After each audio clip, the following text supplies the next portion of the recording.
Cienījamās dāmas, godātie kungi.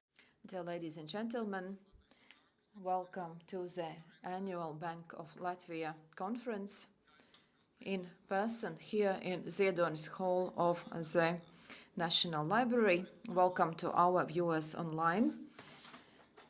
The title of this year's conference is A Recipe for Economic Growth. I'm Andris Strazds, and I will be the moderator of this conference.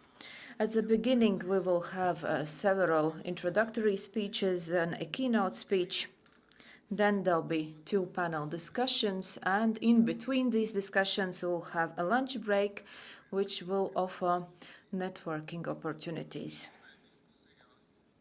During the panel discussions, I invite you to be very active, both by asking questions here from your seats or by sending them in via slido.com with the code LB-conference.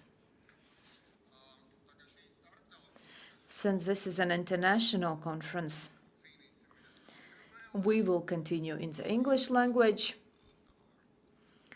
If some of you find it maybe difficult to follow, or you are very patriotic and want to follow the conference in the Latvian language, you have an opportunity to listen to a wonderful interpretation. And now I'll continue in the English language. To open the conference, we have recorded remarks by the Prime Minister of Latvia, Madame Evika Siliņa. She couldn't be with us today in person because of her busy schedule, but she has been kind enough to provide recorded remarks. So, dear colleagues, can you please play the video? Ladies and gentlemen, welcome to Latvijas Banka's annual economic conference, where we are addressing crucial topics for the global, European, and Latvian economies. The challenge at hand is finding the right recipe for economic growth in today's world. Sustainable development in Latvia relies on a balanced approach to social, environmental, and economic policies. With limited resources, we must make responsible and sensible investments. Our goal is to attain sustainable economic growth by enhancing productivity, investment, exports, and employment. To maintain competitiveness in Latvia and the euro area, we must focus on scientific progress, advanced skills, and technology. We should promote the development of high-value products and services while addressing income inequality and ensuring education quality. Also, progress toward climate neutrality and Green Deal objectives is a crucial aspect of development. Additionally, the new geopolitical landscape presents challenges requiring us to consider national security. I hope that the insights from today's conference will contribute to future discussions among economists and policymakers. I wish you engaging discussions and the confident embrace of the future.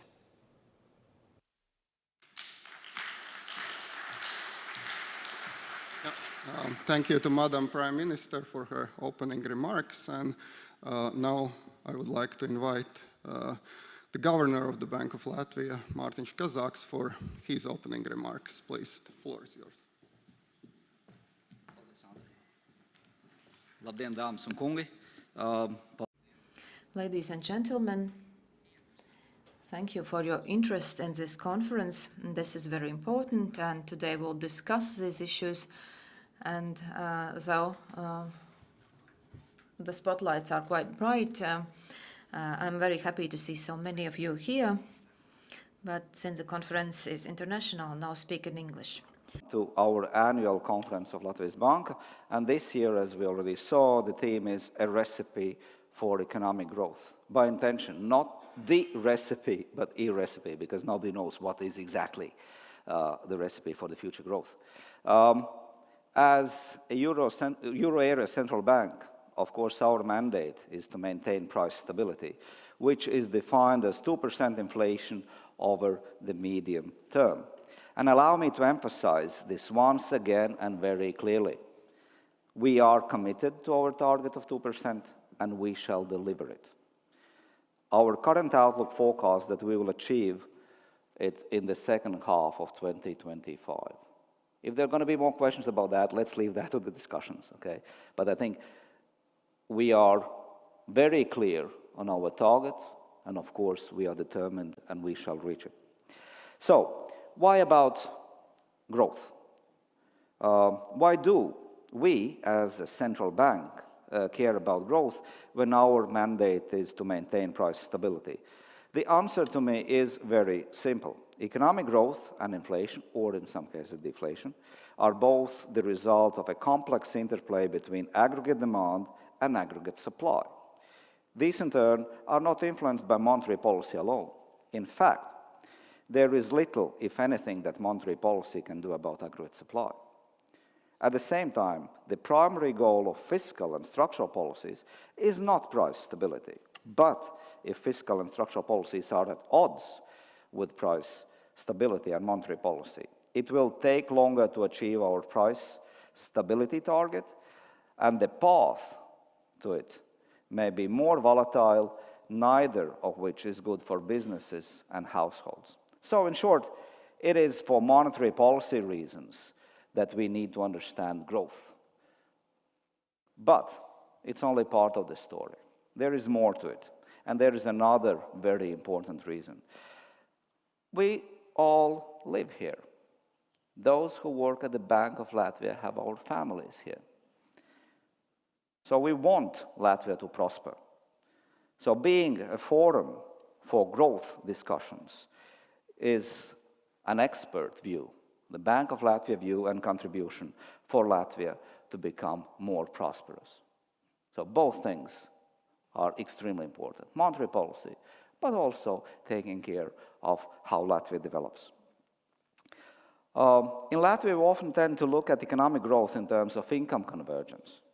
And we try to extrapolate from the data when we could reach the EU average of GDP per capita.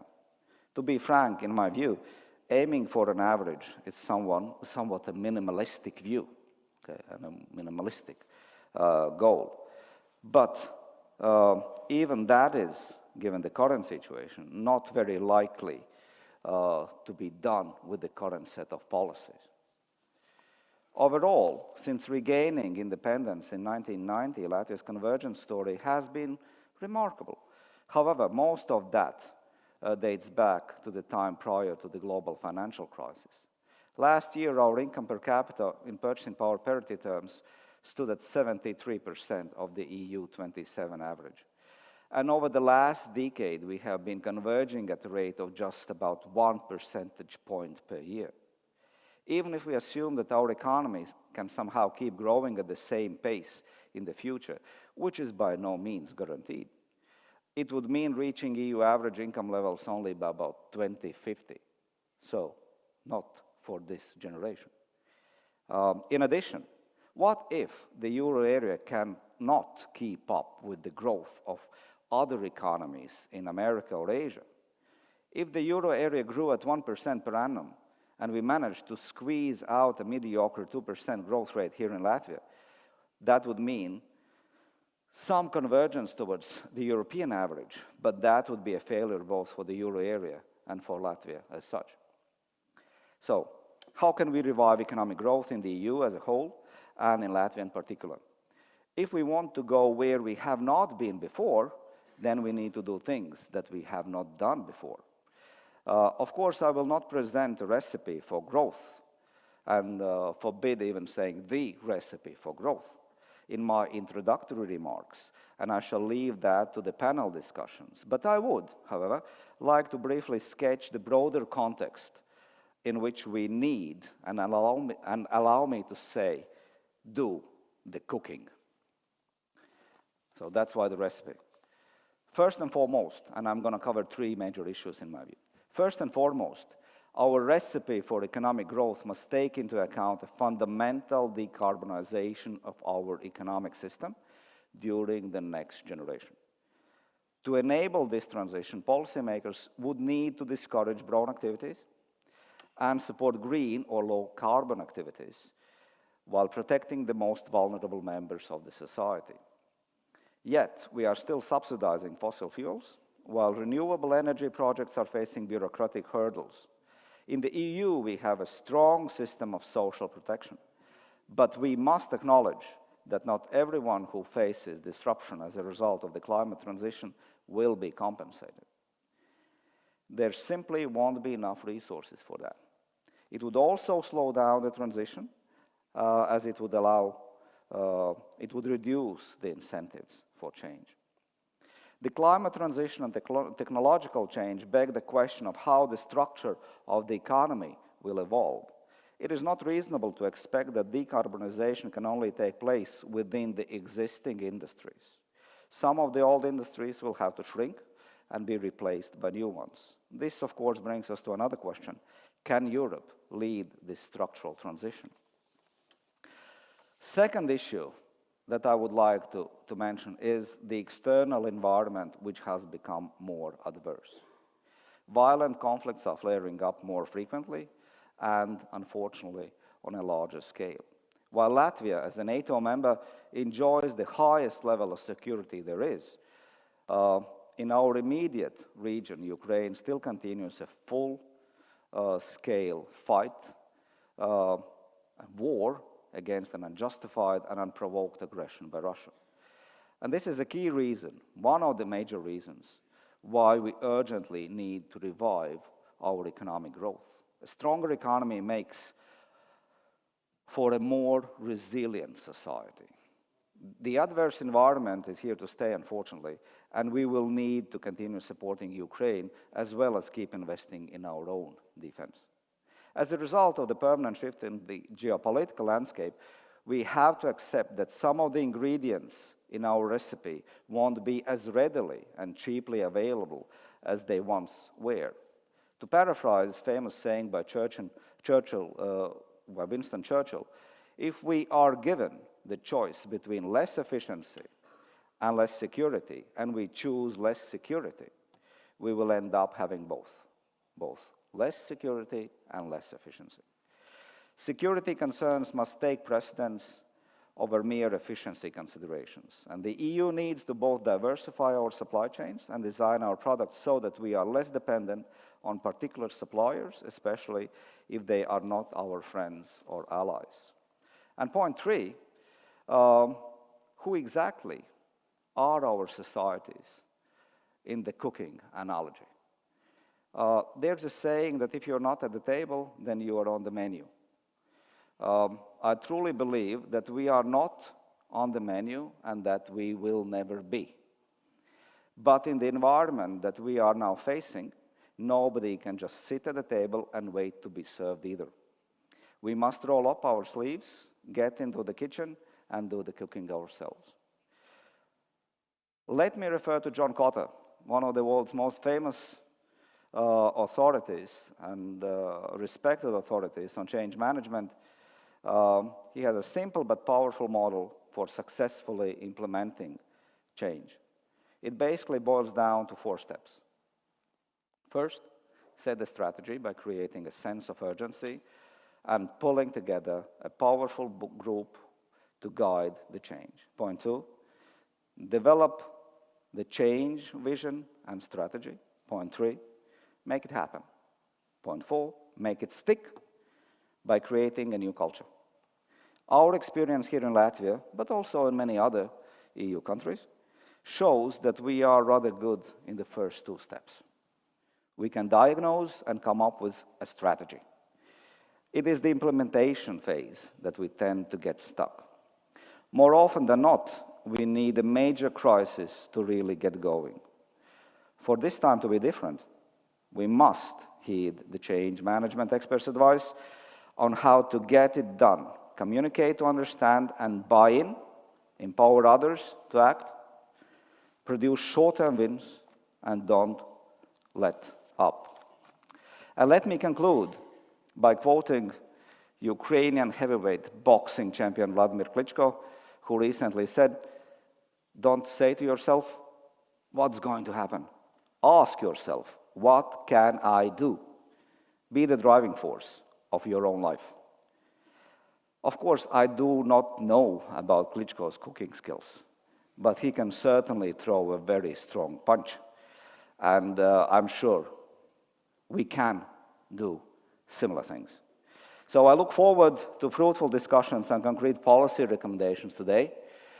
This is the opening venue of these discussions by the Bank of Latvia, but of course we will continue to discuss these things by helping with experts' advice what we as a society here in Latvia could do to improve our prosperity. Thank you very much, and let's enjoy the conference. Thanks.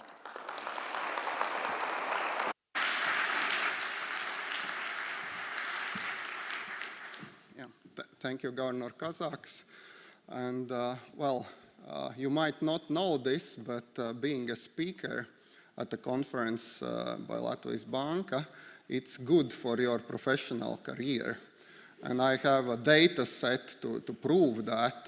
Back in 2018, we had a conference on payments, and Governor Kazāks and also the current governor of Eesti Pank, Mads Müller, were in the conference as conference panel participants. And then they were respectively council member and vice governor. So next year, after the panel discussion, they both got promoted to become governors.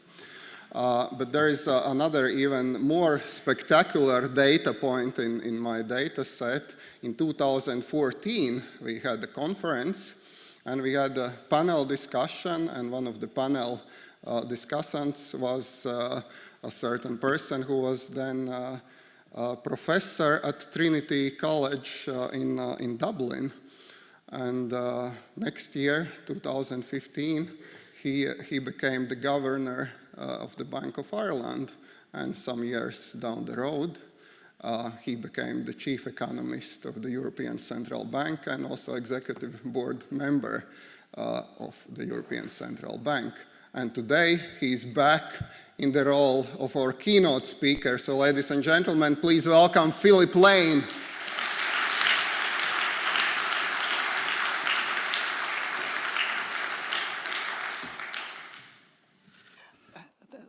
Thank you, and indeed, wherever I go, I say it all started in Riga. That's for sure. And let me thank the Bank of Latvia for the invitation to participate today, and also for the great hospitality over the last couple of days. I think this is a good topic to think about. For so many reasons, but of course, coming from the European Central Bank, I'm going to start with a central bank perspective. And it's also useful to maybe remind you where we are. So we often go back, or I personally go back to the end of 2019, before I'd ever heard of COVID-19. And in the graph on the left about GDP, where I kind of set as an index, GDP at the end of 2019 to be 100. So that's just a kind of benchmark. And then that dotted line is what we expected the European economy to do in the coming years, 2020, 21, 22, and so on, which is basically to grow steadily, not in a spectacular way, and we'll come later on and in the panel to, well, maybe Europe should be more ambitious, should try to grow more quickly, but within the limits of what Europe was expected to do. It's expected to be a quiet period of steady progress, but not spectacular. Now, of course, under that environment, we could still have this conference and try and focus about doing better. But of course, what's actually happened in recent years is quite different, and it's useful to remind ourselves. So, of course, with the pandemic, we had this nearly 15 percentage point decline in output in spring of 2020. And for us, at the ECB, the major concern was, even if the pandemic finds a vaccine cure, how do we make sure the economy recovers? Because so many people were at home, not able to work, a lot of social isolation, a lot of things around the world just halted. And the question is, how do you provide the monetary support, the fiscal support, to allow the European economy to get through that period? And what we saw in later that year was a partial recovery, and then from, I suppose, mid of 2020 to early 22, we had repeated waves of reopening, then another lockdown, and of course the final lockdown, the Omicron lockdown, at the end of 21, early 22, turned out to be the final one. But what you see here is it's been like a whipsaw. This dramatic decline in output, and then periods of very rapid recovery. But then when you look at that chart, if you can see it, over the last year, that line has become horizontal. The European economy has been flatlining for about a year.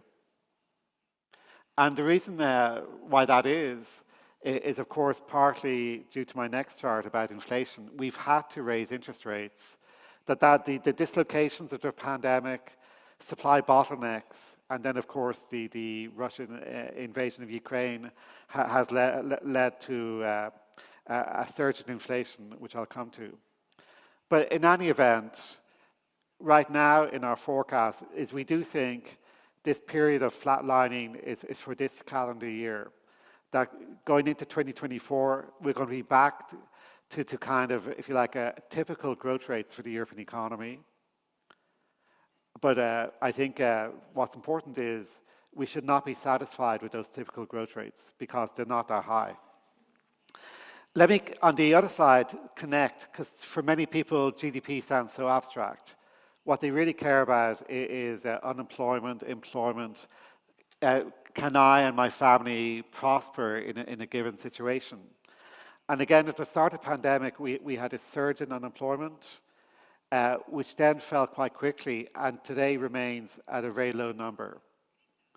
And I will come back to labour markets, the importance of labour markets, employment policies, wage policies, competitiveness policies are so important, especially for small open economies, including Latvia. Okay, so I started with the picture about the economy. This is the ugly picture about inflation. And so what we saw was at the start of the pandemic, inflation actually fell. It was slight deflation in the middle of 2020. And then we had this very rapid increase, which peaked over a year ago now at above 10% for the euro area. Now I know it went a lot higher here. This is the euro area number. But what we've seen since then is a big reversal. And the blue line is overall inflation, which is now at 2.9%. This is not something we should take a lot of comfort from, because of course, when very large energy increases start to stabilize or fall back a little bit, you will get a big decline in inflation. So what we spend a lot of time on is, if you like, what we call underlying inflation, and there's different measures here. The orange line, if you can see it, is what's called core inflation, which remains quite high. It started to fall, but it remains quite high. And that kind of interval is a range of different estimates. And then what I show is a range of different forecasts, our own forecasts, but many other forecasts. And what it basically shows you, if you can look closely enough, is basically over the next year, inflation will probably still be around 3%, high 2s, low 3s for the next year. And it's only in 2025, as Martin's already described, will we see a return to 2% inflation. And this is why we are in this period now of holding interest rates at a significantly high level until this process makes further progress.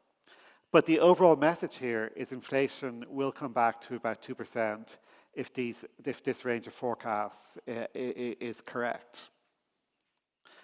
And again, this graph is really to explain to you how we look at this. We look at all sorts of different measures, and we especially want to try and filter out the effects of energy volatility, the effects of bottlenecks, which were a problem, and the effect of basically the war and the pandemic.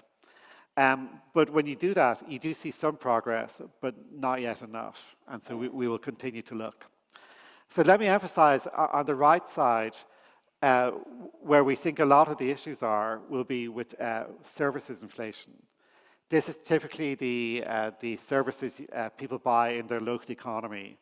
We cannot import services, globally. They are locally produced, and therefore local costs, especially wages, will be very important in determining whether services inflation come back. Again, when I look at the chart on the right, I can see some of these measures starting to fall, but a lot of these measures remain too high, and there's a lot of distance still to cover. Okay, so how does inflation get back to 2%? There are two most important ingredients.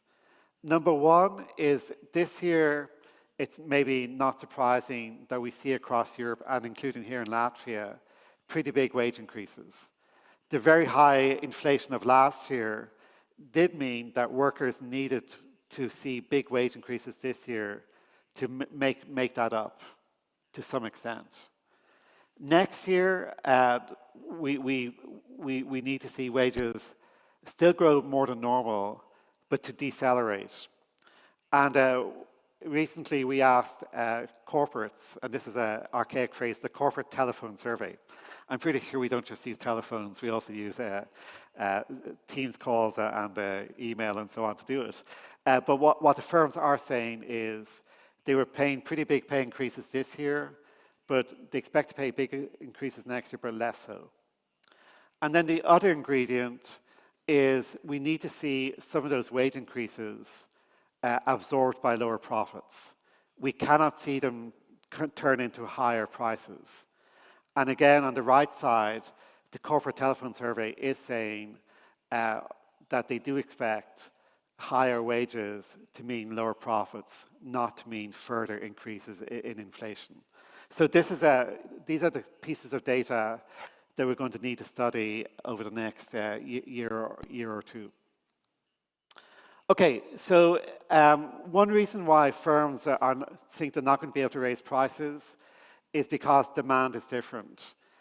In late 2021, early 22, demand conditions were quite good.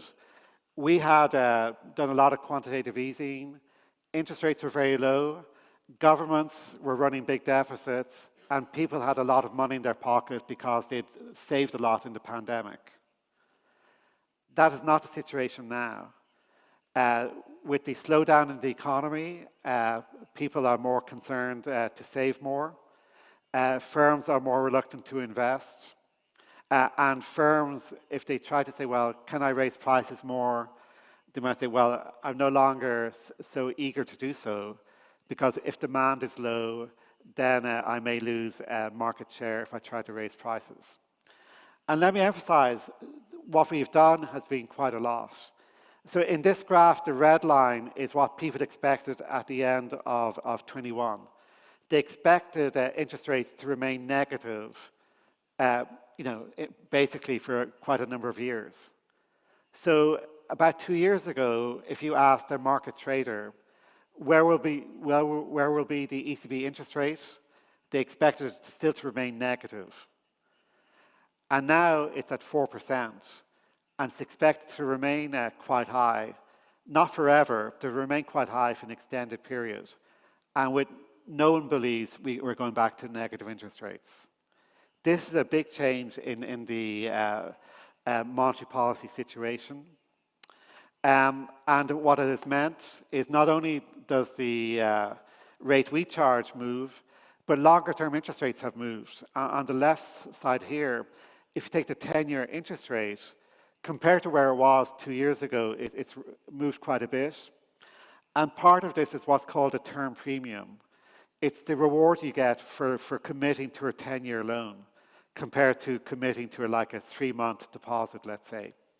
And this extra reward has gone up because we've stopped quantitative easing. We've pulled back from being a big presence in the bond market.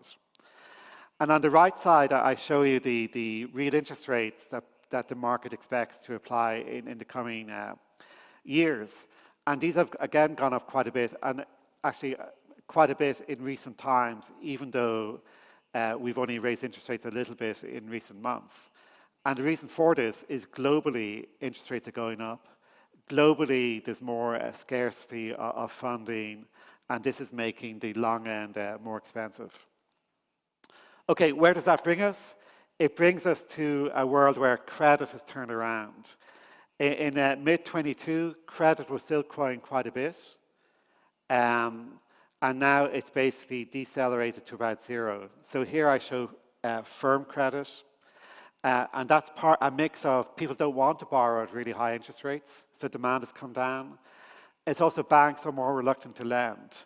So in addition to raising their lending rate, they're tougher on, they're declining more mortgage applications, they're insisting on more collateral, they're reducing the kind of availability of credit in different ways.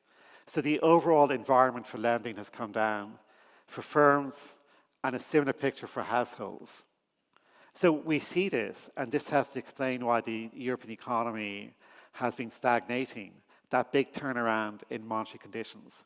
And to repeat, the reason why we're doing this and why this is happening is to make sure inflation comes back to 2%. Okay, now you might say, thank you very much. What does this have to do about the medium-term growth prospects that is the focus of this conference? So let me turn to that. It is, if we want to see the European economy to grow, the one basic step is inflation has to come down, and if inflation comes down, then these high interest rates will not be forever. So on the left side, the experts are confident inflation will come down, and therefore they believe if you look at 2 or 3 years from now, they believe interest rates will come down to about 2%. So the ability of the European economy to grow is going to be a lot more when the ECB brings rates back down to about 2%. But the precondition for that is for inflation to come down. So this is why there is no contradiction between being tough on inflation, between essentially engineering a short-term slowdown in the economy in order to allow the European economy to grow more quickly in the medium term. So that's my precondition. We have to do this in order to allow the European economy to grow. So the right side is what the experts think about the growth rate of the European economy. They are confident it's going to pick up, and then it will settle into this longer-term zone. But again, I think the recipe we need to study is rather than being satisfied with growth rates around 1.2 on average, let's be more ambitious. So let me turn to that. So I've made the first point that in order for the economy to grow at its potential, we need a monetary policy that is supportive. For monetary policy to be supportive, inflation has to be at a low level at around 2%. Of course, let's not overstate the role of monetary policy, so let me move to other things. One big issue is demographics. And again, let me think about that in 2 ways. One, for the whole European Union or Euro area, and 2 is at a country level. Because, of course, these can diverge. So there's not much we can do about demographics for the European Union, with the one exception of course, immigration policy from outside the EU will be important in determining the overall population of the European Union.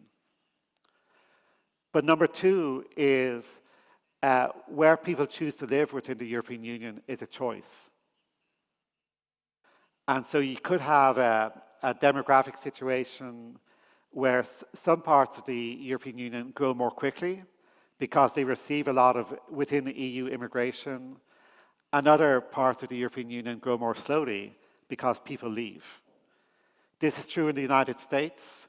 Growth is very concentrated in a small number of regions, and there's lots of regions where people leave because they can do better economically elsewhere.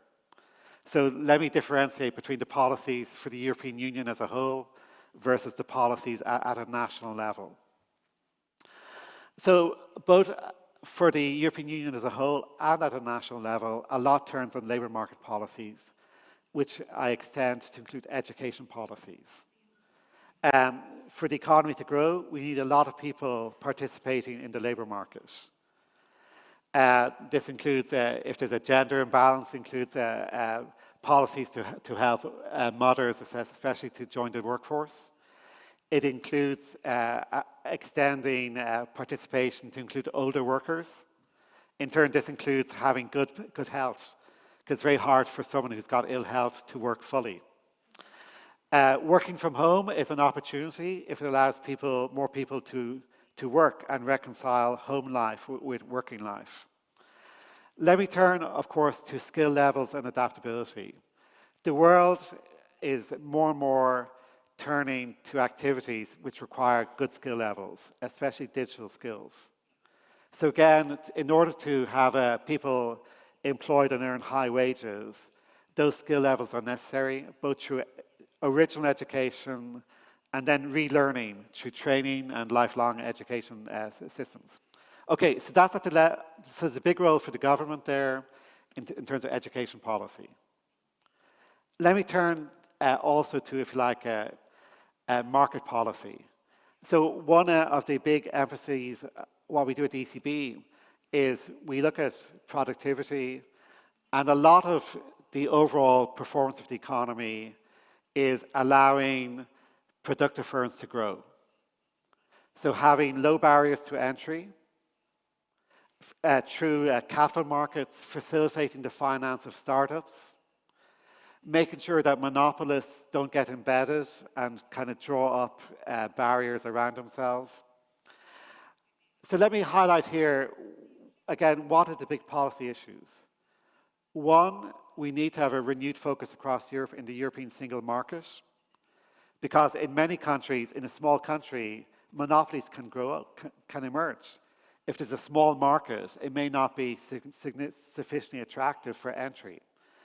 However, if you think of the European Union as a single market, it does encourage more firms to grow if they can grow across borders. Part of that is digitalization.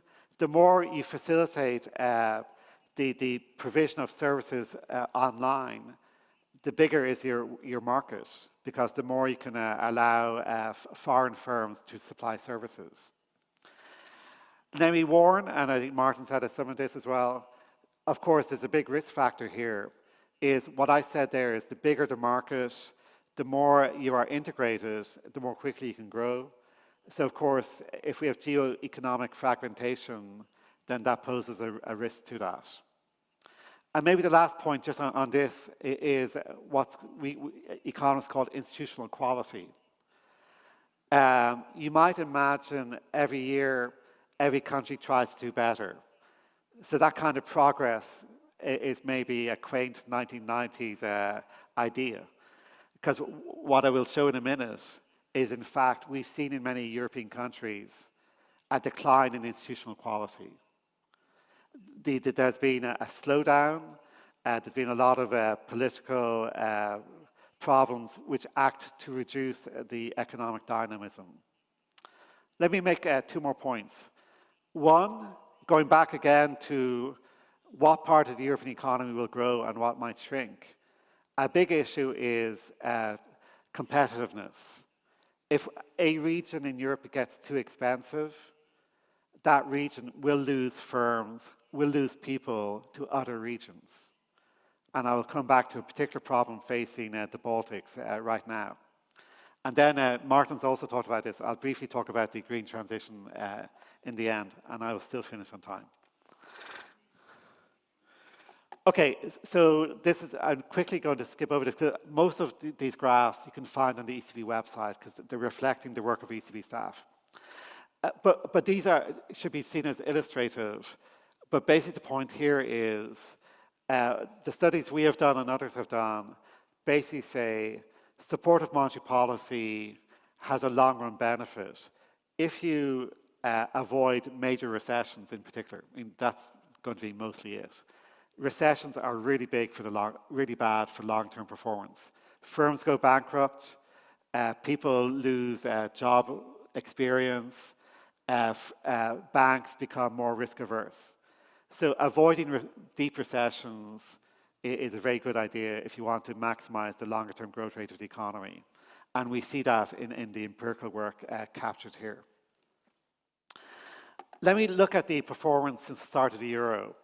And I do this in 4-year averages. So you can look at that graph on the left and say, it looks like in the first decade of the euro, growth rates were around 2%, and now they're a lot lower. That's one message. Another message here is the labour market matters quite a bit. What you see here is in the first decade of the euro, employment growth was quite strong. And then we had the global financial crisis, the European crisis, and employment fell. You can't grow very much if employment is falling. And then we've had the more recent volatility of the pandemic. So that's the past, that's what's happened. The right is what's coming up. And again, this is the European situation, not any individual country. And what it shows you is a big negative trend. The European population is going to shrink.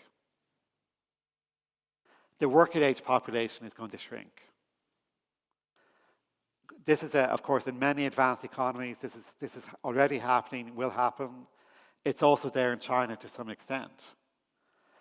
So I think this means we have to redouble our effort, find other ways to grow, make sure the people who are still available to work as much as possible. Of course, that conflicts with people wanting to have more leisure time, but also thinking about boosting productivity. Okay, one basic point, and again, coming back to what can we do, the recipe. The recipe, I think, in turns, say, I as an individual, what can I do? Of course, we want to encourage entrepreneurs and so on, and we want to encourage people to educate themselves. But governments, political systems, need to focus on making sure they are at the frontier. They're delivering the best public services they can deliver. They have the best market policies, the best R&D policies, and so on. And what this graph here is, I don't expect you to absorb it immediately, but if you go and look at it online, what it basically says is for many countries where they were in the 1990s, they're behind that now. There's not been progress, there's been regress. Because over time, various types of reforms have been cancelled, various types of reforms have been unwound. And this is basically an own goal. It's an avoidable own goal to allow your institutional quality to decline, not to improve. Okay, let me make the point about competitiveness. Now, there's many reasons why inflation went so high here and in the Baltics and Central Eastern Europe more generally. And it's very natural that this has led to faster wage increases here than elsewhere. So I understand it, but we also need to be clear it's causing a problem. And so the right chart shows you the increase in unit labor costs, so the cost to the firm of production, the labor cost to the firm. And the right of that chart is the EU area, where over the last 4 years, in the whole euro area, unit labor costs have gone up by about 10%. So if Latvia or some other country had its unit labor costs grow by 10, then essentially there's no loss of competitiveness. What we see here is Latvia, it's more like 30%. That's partly rising wages here, partly it's disappointing productivity. But regardless of where it's coming from, if I'm a global investor and say, okay, where do I go in the euro area? One of my checklists is labor cost. And it's gone up a lot here and in the rest of the Baltics.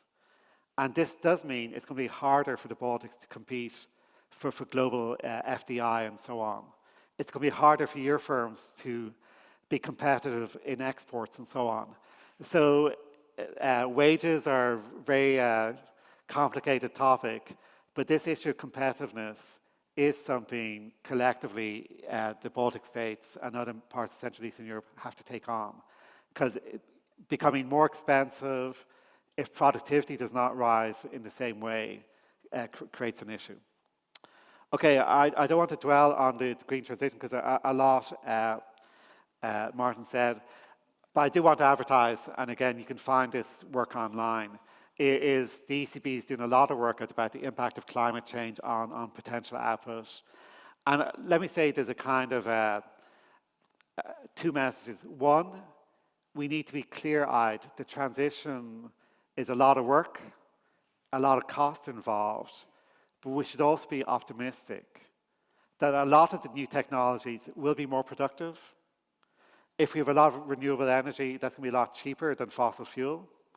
And the most important message is making good progress with the transition is far better with delaying tactics or refusing to acknowledge the problem. But rather than go into detail on that, let me stop there. And let me again thank you for the invitation.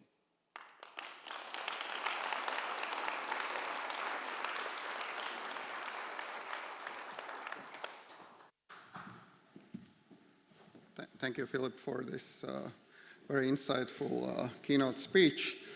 And now we have to move to the first panel discussion. And the title of the first panel discussion is somewhat complex. It says, Unraveling the Puzzle of Sluggish Productivity Growth, Lessons Learned and Future Prospects for Europe. So to deal with a complex issue, we had to invite somebody who is on everyday basis dealing with unraveling puzzles and who could do it better than the Brussels correspondent of Latvijas Televīzija. So please welcome Ilze Nagla.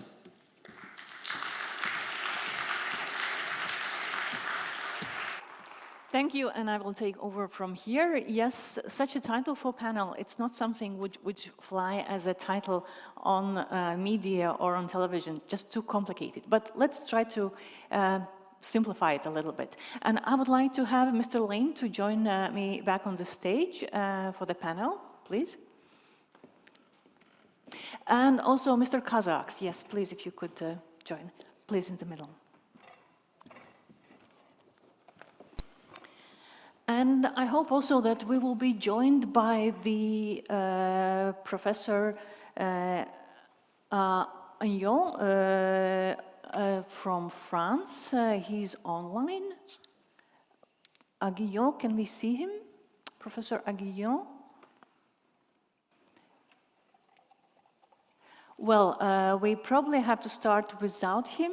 He is an expert on economic growth and innovation, and we had invited him to the panel because he's the right person to ask all those questions that we are interested about how to get our economy up and going again.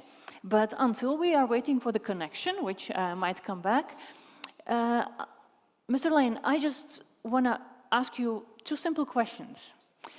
You said that economic growth can restart only when the inflation is down. Does that mean that until that moment in the mid-2025, we cannot expect any serious economic growth? And is that a promise that when the inflation goes down, then the economy will start to grow? I just want to get you on the record on those promises.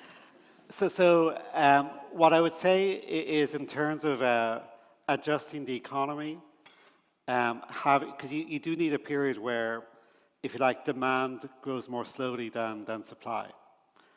And this has essentially happened this year. So this year, if you go back before the inflation started, we had written in that the recovery from the pandemic would be quite strong in 22, quite strong in 23, and ongoing. And essentially from mid-22 to now, so over a year now, we've basically flatlined the European economy. We've delayed that recovery.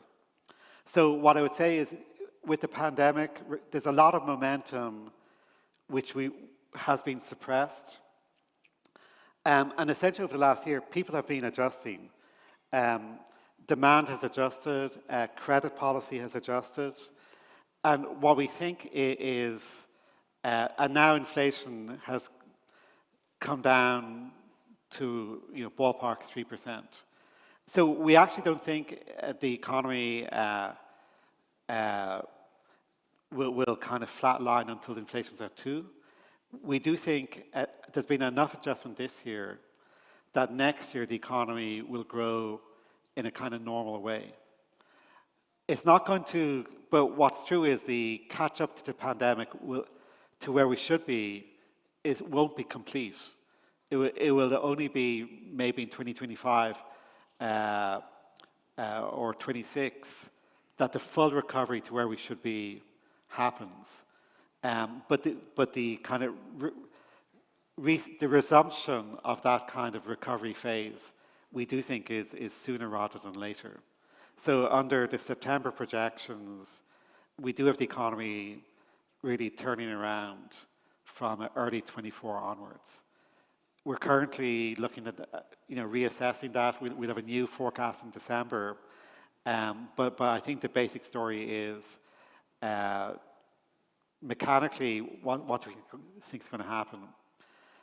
People have got good pay increases this year. Inflation is going to be a lot lower, so people should be more relaxed about consuming more. They can they might say, well, a year and a half ago or 2 years ago before inflation took off, my plan was to replace my car. My plan was to renovate my home. If for my business, I had some expansion project. All of that was put on ice. And now that we're closer to the end of the inflation problem, you can basically start to take those projects off the shelf and look at them. So I do think we can anticipate some growth rates next year. So we have to be close enough to get into 2%. And next year is like a bridge. It's a transition phase. We're not there, but we're closer than where we were a year ago. But also in your speech, you mentioned that one of the problems is labor cost that is too high in the Baltics. This is not exactly what people living here want to hear. They want to get higher wages. Do you have a recipe how to keep the labor costs down and people getting higher wages? That's not possible, right? So, I mean, let me say a few things, because there's one of the big challenges in economics is there can be a kind of lag or a mismatch between what the economy needs and what the labor market is focused on. So it's just labor markets in Europe tend to move quite slowly. In last year, a year ago, inflation was really high, but wages were only starting to adjust. So workers did fall behind.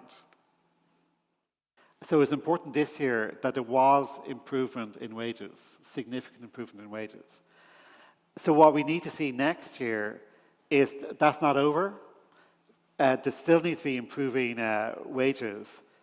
But what I'm saying is those countries where inflation was extremely high, they have an additional headache to watch for. You have to have a moderate improvement in wages, but not so much that it makes Latvia uncompetitive. And then the two other answers are, one, the more firms absorb wage increases in lower profits, then that will help inflation come down, and in turn workers will not feel the need to ask for such high wage increases if they see inflation coming down. So we do need to see profits adjust, and the other reconciliation is, of course, if productivity accelerates, then you can deliver high wages without cost. And so it does turn around to the productivity issue. How do you get the economy to be more productive? And that connects to all of the policies I mentioned. Thank you. And I see that we have been joined by Professor Aguillon from France. Very welcome. Thanks for inviting me. He's a professor at the Collège de France, also at INSEAD, and also at London School of Economics. Has written a number of books, and his focus is economic growth and innovation. Professor Aguillon, before I ask you a question, I just have a brief question to Governor of Latvian Bank. Something he mentioned in his speech. Mr. Kazāks, you said that the economic growth is not a responsibility of Latvian Central Bank, which is true, but there has been some critics who are saying that the fact that the central bank kept the low and even negative interest rates for a very long time, it meant that a lot of companies that are less productive managed to survive, and that's one of the reasons why our economy is not doing so well. And the other thing is that has been discussed last week also by the Financial Times in their little conference, that central bank raised the interest rates too late. It should have been done earlier. So the question is, you as a member of the Governing Council of the European Central Bank, do you think that the central bank has played all the cards right and in the right time? Or you take the blame? Nobody's perfect. Okay. Is it on? No. Am I done something? It works out. That's okay, right. Good. Before I answer that one, I would say, to Professor Guillaume, I think, of course, at some point, I hope there's going to be choice of a not of price. Okay. I think Professor Guillaume is one of the best economists around at the moment. But coming back to your question, I think in Latin there's a saying, "Pēc kara visi gudri." So after the fight, everybody is smart. What should have been done, but I think we did everything by and large what we could have done. But of course, there is going to be a lot of research in the years to come that will look exactly at the timing and the pace of the monetary policy tools that were employed. And of course, we should look into this study as well, and we are doing so. We are trying to learn from the past, from the mistakes, if there were any. So of course, there is no denial. Life is what it is, and inflation economy is a moving target. Okay? So I think no one should say that you always do the best overall, but you certainly do the best that you can at the given moment in time, given the information that you know.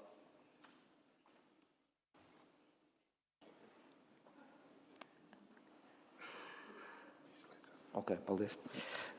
Sorry for that. So you will restart from the beginning, or was this on or not? Should I repeat it? Just okay, I should report. Was it? So. I mean, it was probably difficult to hear. Shall we? Okay. Yep. The first answer, I think nobody is perfect. Inflation, economy is a moving target. Of course, we don't know when we take the decisions. We do not have the luxury of knowing it all. So it will be studied. And it should be studied so that we can learn from the mistakes if there were any. Okay? I think let's be open-minded, but rest assured that we are doing the best that we can at the given moment in time, given the information that we have. Okay? So we are not flawless as any one of us. So we are learning and doing the best that we can. So if we would have moved a month or two earlier, I don't think that we would have evaded this very steep increase in inflation. No. Geopolitical shock was massive, energy shock was massive, so the overall story would not have changed. But I would celebrate the success that we see so far, that inflation is coming down. Of course, it's not over yet. And the reason is there, as Philip was very clearly putting it across, that's the reason why we are holding to the rates at the current levels, given the uncertainty that is there out, especially in the area of global shocks, geopolitical shocks. We cannot exclude the possibility that further rate increases might be necessary, but we simply don't know. We continue to take the decisions from meeting to meeting, given the data that we receive and the outlook that we see where the economy goes. So we will do the best we can, and I think I can very clearly assure that we will not hold the rates at very high levels a minute longer than necessary. Okay? But when we will see that it is necessary to reduce the rates, of course we will do so. Okay? Coming back to your question as to the impact of monetary policy of, for instance, zombification. You know, the rates were very low, and perhaps, to be very blunt, some of the companies did not go bankrupt, which meant that the labor force and the resources did not go to more productive companies. That could have well been the case. There is a risk of that. But at the same time, as well, the most important thing are those deep recessions. And Philip very clearly touched this one in his keynote speech as well. Deep recessions lead to strong hysteresis effects, which means job destructions, skill disruptions, and also physical movement of labor to other places. And this is what we've seen in the case of 2008. Okay. But monetary policy, so the key task of monetary policy is really to ensure the stability, the price stability, which is the fundamental element for strong growth within the economy, because predictable inflation, low inflation, reduces uncertainty and allows for the economy to grow.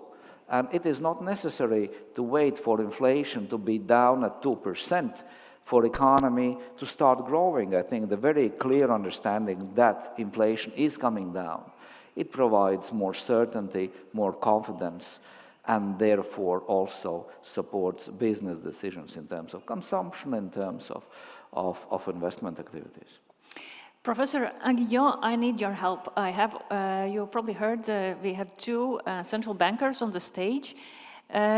Is that the same from your perspective of the economist and academic, that the central bank has played its card right and that we might see economic growth before the inflation is down, as Mr. Kazāks just promised?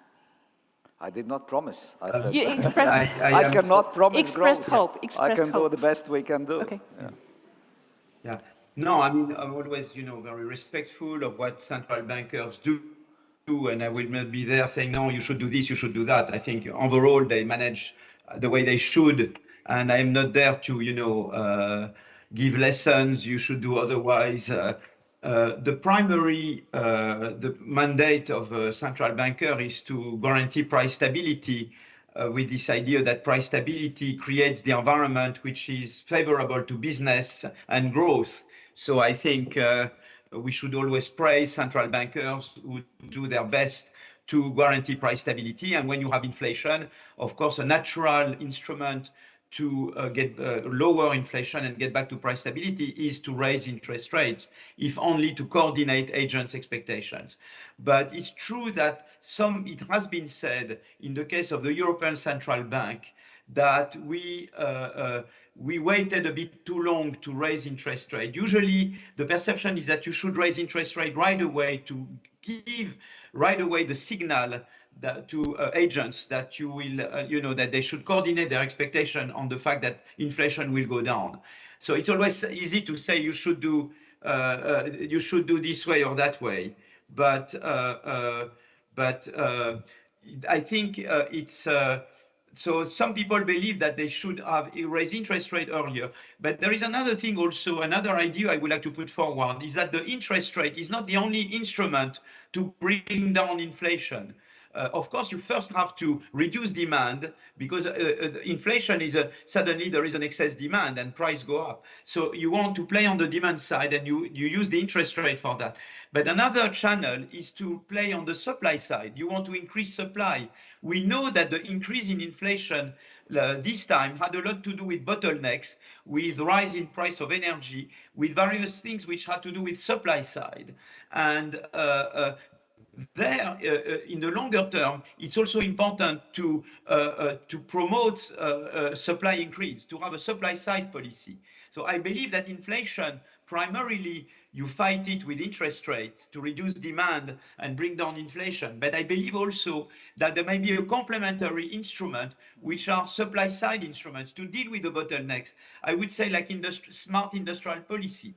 And there are people like Luca Fornaro, Martin Wolf, other people who think along those lines, that you should be inventive in thinking about fighting inflation and at the same time pushing growth and pushing energy transition. Because if you raise interest rate too much, too long, you discourage investment in growth and you discourage investment in energy transition, which is something you don't want to do because you don't want to slow down the energy transition. So I think of course, what our friends have said is absolutely right. You should do those things, but I think you should factor in now more the fact that you need to do the energy transition, and we can't prolong interest rate rise too long, because then you discourage investment in growth and investment in energy transition. And you know that global warming is also a source of price instability. So I think we have to be a bit creative. That's why I was for Mario Draghi. I think Mario Draghi was a very inventive central banker, and he had this kind of views as well. And we missed very badly not having Mario Draghi as head of ECB, I think. Because he would think in those terms. He would understand the role of interest rate policy, but at the same time, he would be more inventive in saying we also at the same time need to promote supply side policies that will reconcile the need for price stability with growth, the need for growth, and the need to speed up energy transition. And I think we need to be creative there.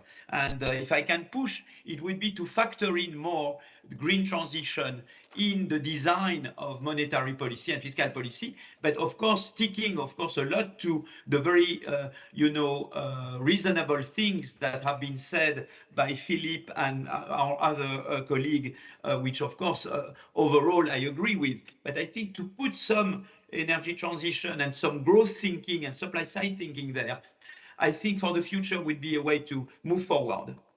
Thank you. Mr. Lane, don't tell Madame Lagarde what you just heard.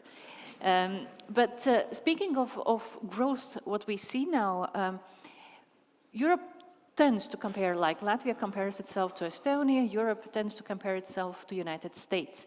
And we see that United States has recovered after the crisis, COVID and everything much faster. The growth there is 2-3 times higher than in Europe, even though the interest rates in US are higher than in Europe. So why is that, and can we regain this advantage, or we are just doomed to be a lower growing region than United States for the rest of the eternity? I mean, there's a lot in your question. So let me start, and it connects to some of what Philippe said there. Because we need to remember from March 22, all last year into this year, there were huge supply-side policies in Europe to deal with the energy crisis. Just imagine where we would be if there had not been all the measures by industry to switch away from gas-intensive techniques, if we had not boosted the supply-side capacity, for example, with LNG terminals. There were massive supply-side policies over the last year. Now, these are short-term fixes, because of course we also need to do the transition to away from fossil fuel, including gas, towards renewables and other carbon neutral technologies. So absolutely, there's a lot more to do. But I would say, coming back to how did inflation come down from 10% of the euro area to around 3% now? That was more supply-side policy than it was monetary policy. I mean, the monetary policy needs to do the next leg of this journey to make sure inflation comes all the way back to target in a sustainable way. But the big drop in inflation was basically the drop in gas prices. And that was very much to do with supply-side policy. So that's one. Okay, let me turn to the US. So first of all, just basically as a basic reminder, because of course in some circumstances there's a temptation to think of it as zero sum. If they are doing better, we must be doing worse. But of course, to a large extent, if the US is innovating, if in California they are inventing helpful forms of generative AI, if they are investing in the frontier in biomedicine and all sorts of things, by and large, all of those technologies will percolate to Europe and over time will benefit us as consumers, but will also benefit the European economy because technology transfer is such a big part of how the world grows. So what I would say is we should not in any sense be fearful of innovation and investment in the US. It does benefit Europe. But it should cause us to reflect, as you say, about why cannot we have more of that here in Europe? Why cannot we have more supportive R&D policies? Why cannot we build, it's obvious that some of the reasons why the US grows more quickly is by a much greater degree of integration than we have.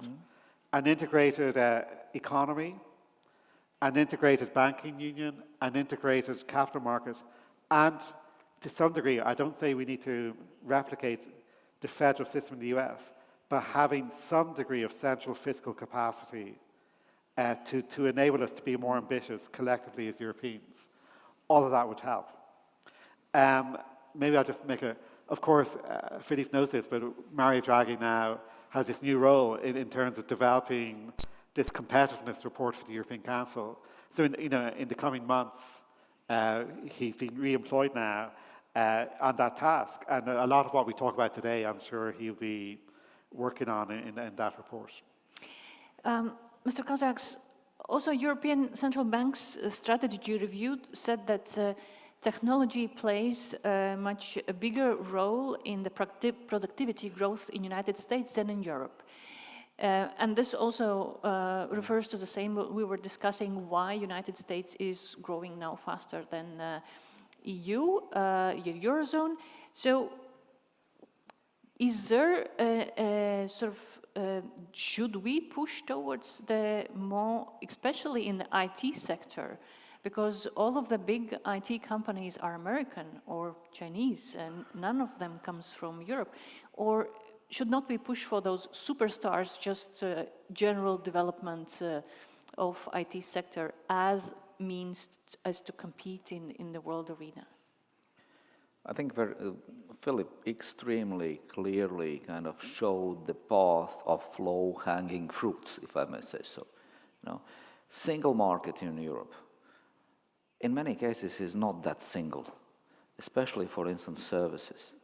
Now, if you take a look at IT companies or other similar companies, there are, if you talk about Euro area, 20 different jurisdictions, fragmented market with, in many cases, insufficient critical mass and scale. Okay? So, of course, we would benefit from closer integration. And for the Latvian case, being a small, open economy, I think that is one important thing, both economically, geopolitically, and other reasons. Closer economic integration of European Union is a benefit rather than a hurdle. Okay? So I think, I'm afraid I cannot say, but I think it's a no-brainer. Okay? It's a no-brainer. Capital Markets Union, Banking Union, when we talk about the financial market story, a very clear benefit for all the economies. You cannot rely only on bank financing. There are specific market segments where banks would never finance. If you have a global company, very often a single bank would not be able to finance it, but capital markets would be able to finance it. In the US, we have a much more developed capital market, so that's yet another advantage. So it's not only kind of nation states and fragmented judiciary regulation, but also the size of the market as such. Of course, yeah. And common fiscal facility, in my view, from the central bank's point of view, it's a kind of no-brainer too, because you have 21, I would say, fiscal policies, and you have one monetary policy. Can I just ask, because I mean, there's an interesting, I mean, it'd be fantastic for policymakers to have a magic wand. So with a magic wand, you could say, let's have more unicorns in Europe. But let me say, okay, let's hope we have a magic wand, but let's be a bit more mundane and break that down into what we need to do. And on top of what Martin said, is what I was trying to highlight in my presentation is, and again, the US experience validates this, is having very strong education, including advanced research in universities. I mean, for those of you who follow the tech industry, so much comes out of Stanford related universities. These are amazing world-class places. Berkeley is amazing. That's a publicly funded university. Stanford is private.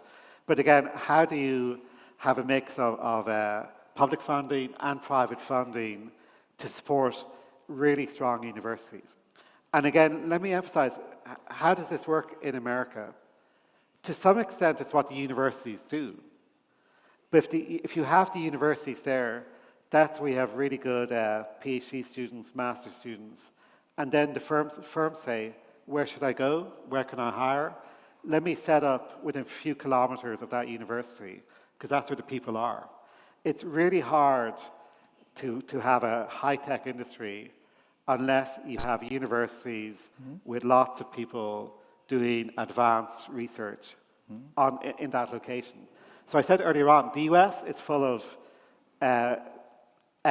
economic regions which are not growing, which are depopulating, but where they have that scale, that concentration, you can grow very quickly. And again, within Europe, there's kind of two tracks. How do we let the European Union or promote growth for the European Union? And then within that, how do we recognize you do need to have a cluster of activity? Again, we don't need to replicate the US. Having networks of universities working together doesn't mean everyone has to go and study at Karolinska or Uppsala or whatever. They can be spread out so long as they're properly networked. And this goes to my digitalization point. Digitalization for Europe, I think, is a big way to reconcile the fact, you said earlier on, Latvians want to live in Latvia if they can. Irish people want to live in Ireland if they can.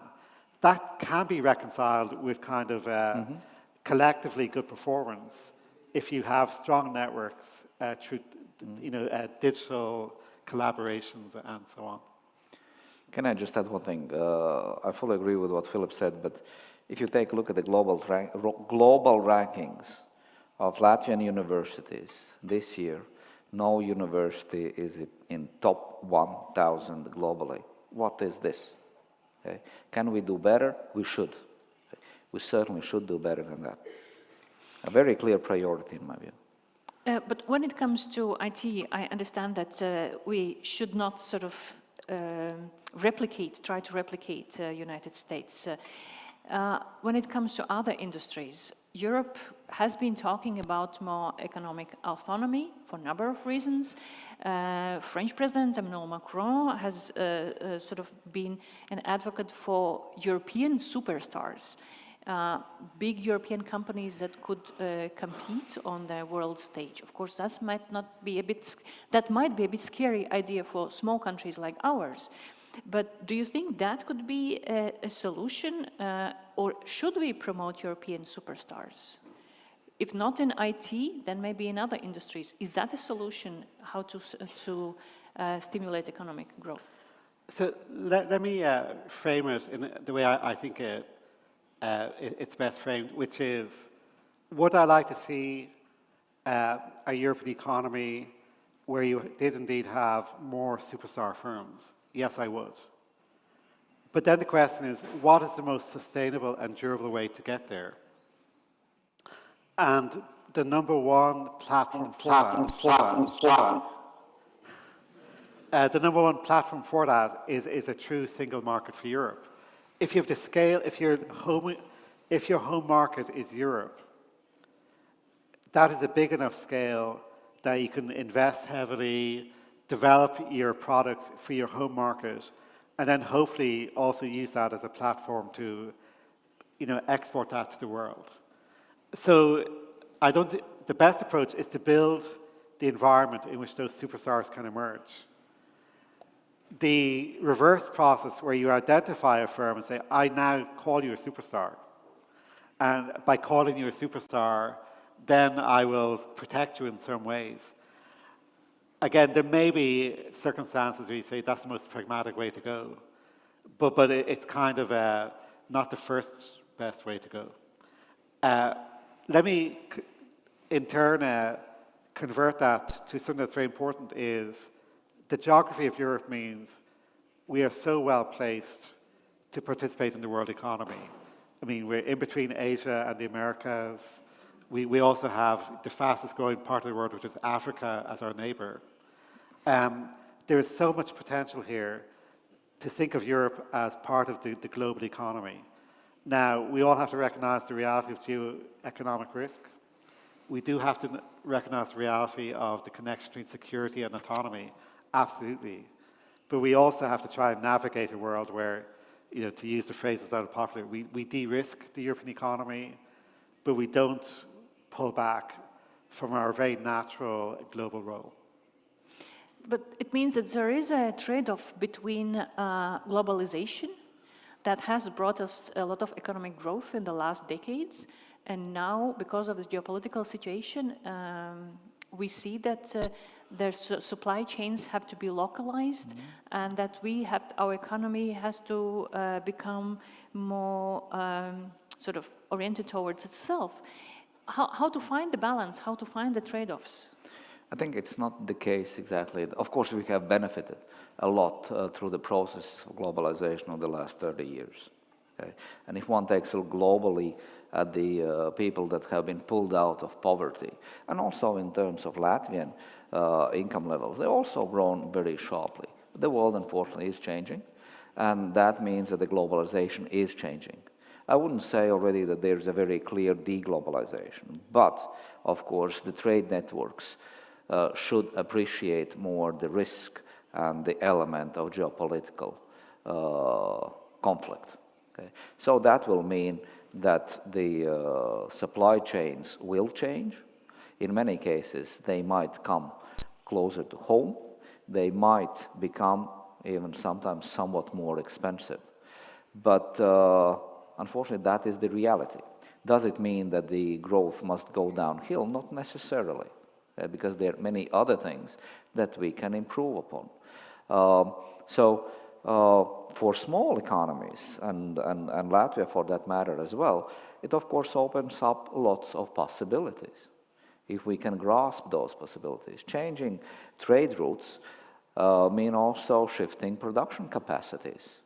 And we can use that if we are smart enough, if we have the skills, if we have the labor market that is up to the mark to do it, if we have education that is high quality enough that can chip into those processes. So I wouldn't say that the glass is half empty. I would say that there are certainly elements where the glass is half full.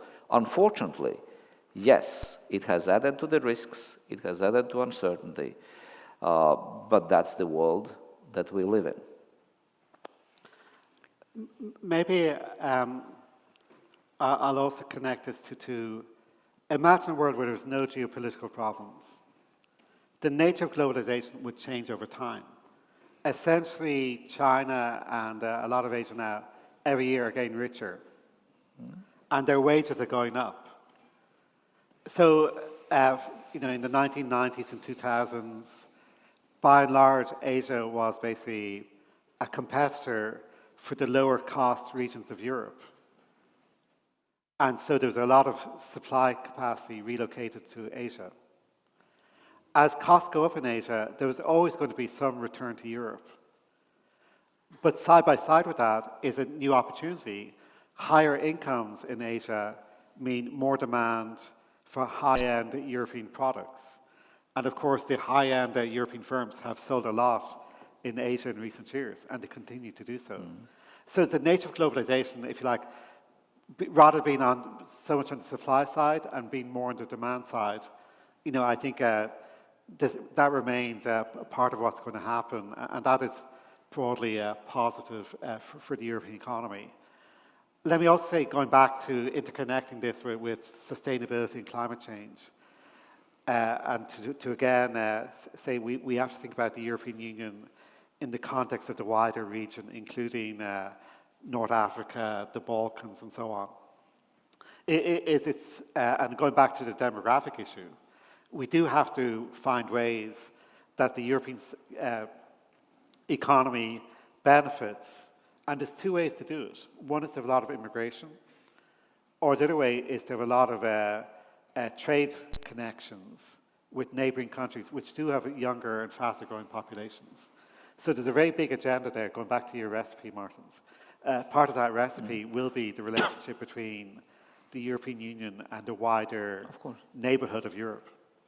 But and just to add on this, if we talk about climate and green transition as such, we cannot do it without emerging markets. We are living on one single planet. You cannot draw lines in the sky, you know, where there is CO2 and where there is no CO2. Okay, so we are on the same. We are in the same boat. We are having exactly the same problem. So the solutions have to be involving those parts of the globe as well. But when you speak of green transition, and it also comes with a lot of innovation, it should be a driver for innovation. But how much do you think the government should be behind the push towards that innovation, or we can hope that the industry will see the sort of the light in the end of the tunnel themselves and will proceed with innovation and new technologies? How much the state has to get involved? Of course, nobody, in my view, can say exactly, well, there are no scales. You know, this is not a pharmacy that will say, oh, this dose will be just right for you, and this dose insufficient, the other one's too much, and people will die or something. So I think everybody has to get involved. The problem is getting even more complex.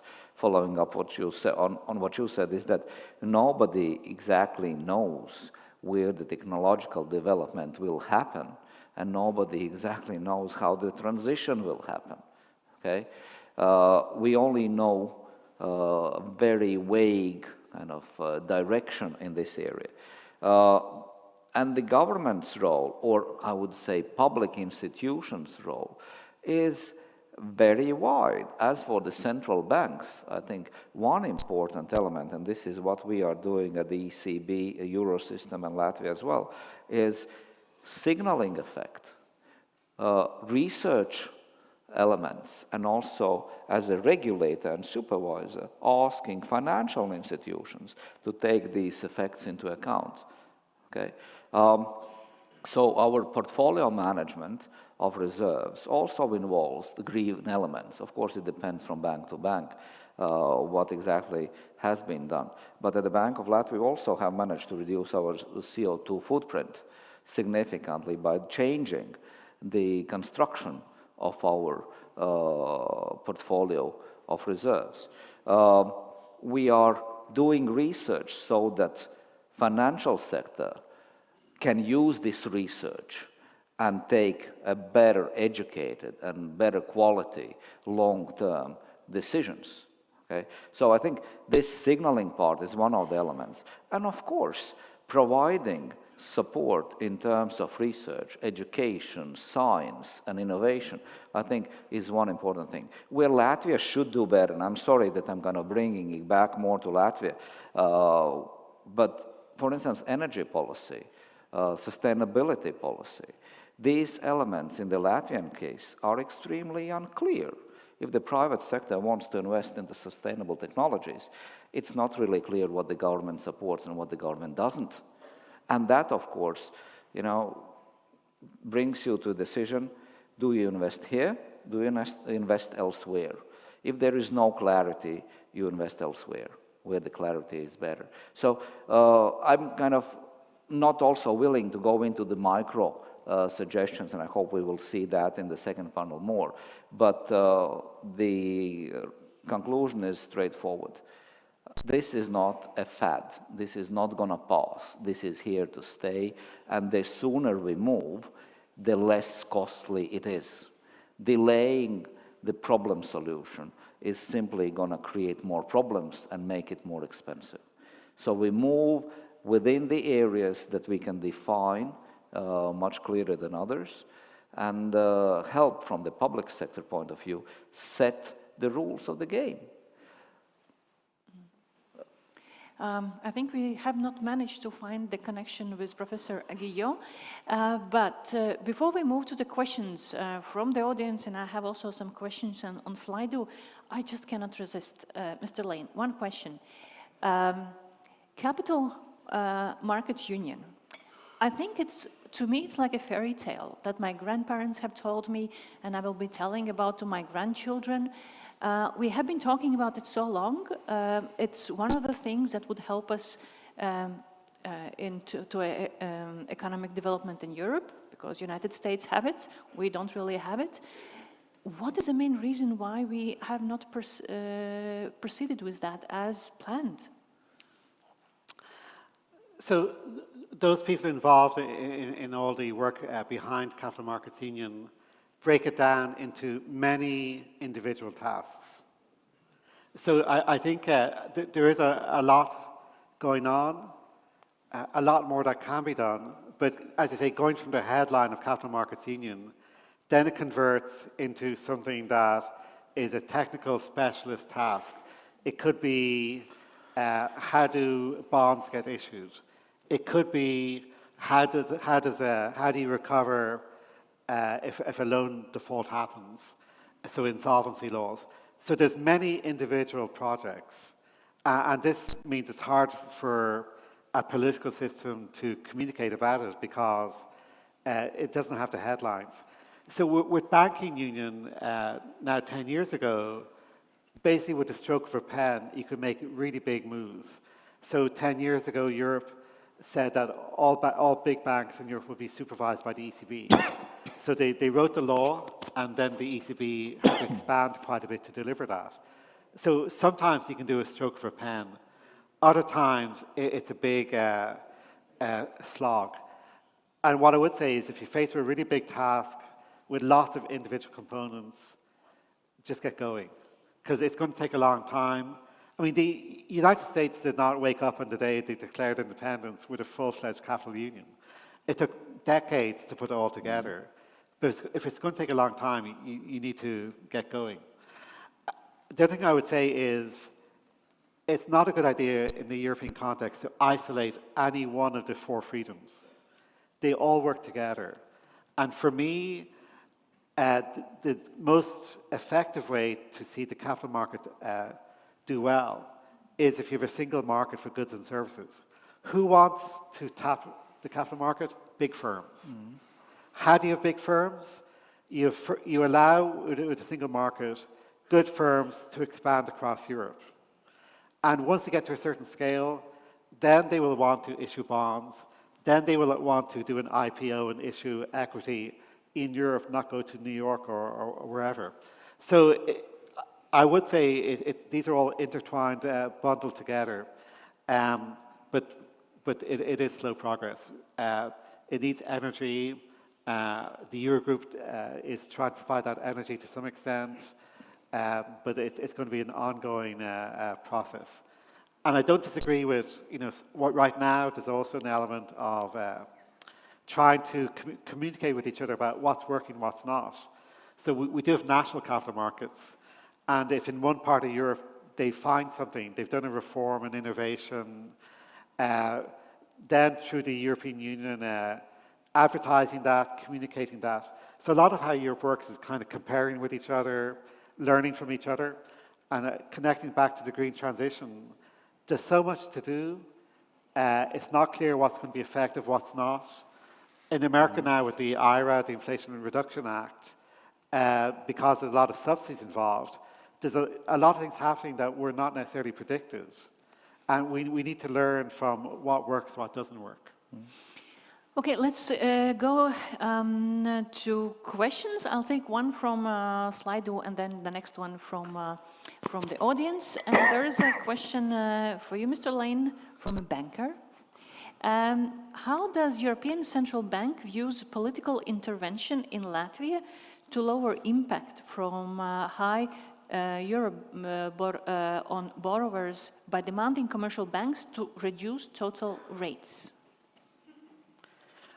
So I'm very happy to sit here beside Mārtiņš because, of course, I think it's very good protocol for the ECB not to pretend to know the details of every individual country.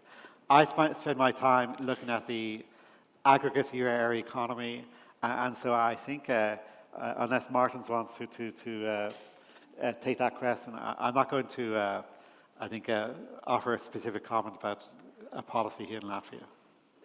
Okay, so in general, my experience shows that if a politician or expert says that something is good, then they always say that something is good. So if they refrain from commenting, then it's not always that good, right? Let me try to be consistent. So, yes, I'm not so sure I fully agree with you on that. But what is true is no matter where I go, I do try and give that answer, that I'm not going to get involved in domestic policies. Let me add just two things on this. And of course, there's a very heated debate in Latvia, and you know my opinion on that. So I don't think that there's, and it has not changed massively. Perhaps no need to go into details. But let me clarify the role of the ECB here. Of course, all these legislative proposals need to go to the ECB for a comment. And you can very clearly see what has been the ECB's comment on proposals in other countries when similar things have been proposed or implemented. That's point one. Point two, of course, country-specific decisions do differ. The central bank here acts as an advisor. Policymakers are the Ministry of Finance and the parliamentarians. Okay, so that is up to them to decide.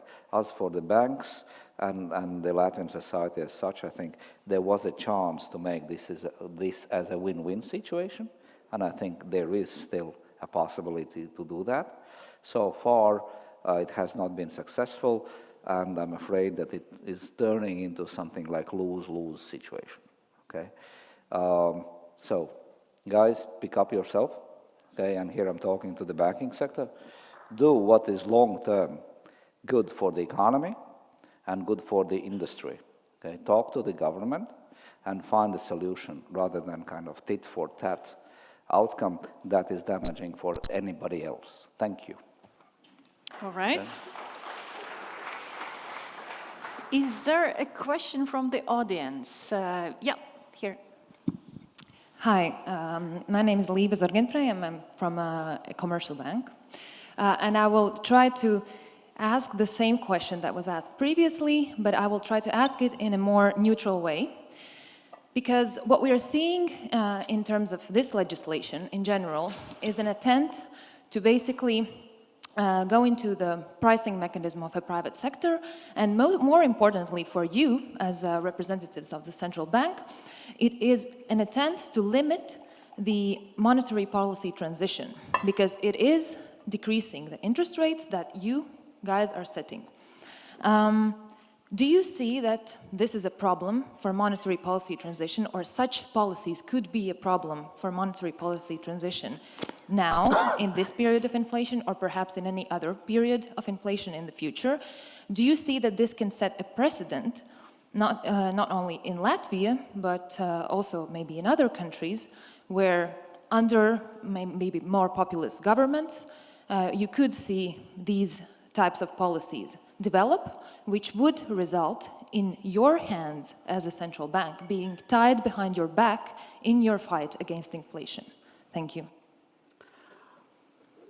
Let me try and provide an answer. So let me go to what we consistently say in our monetary policy statement.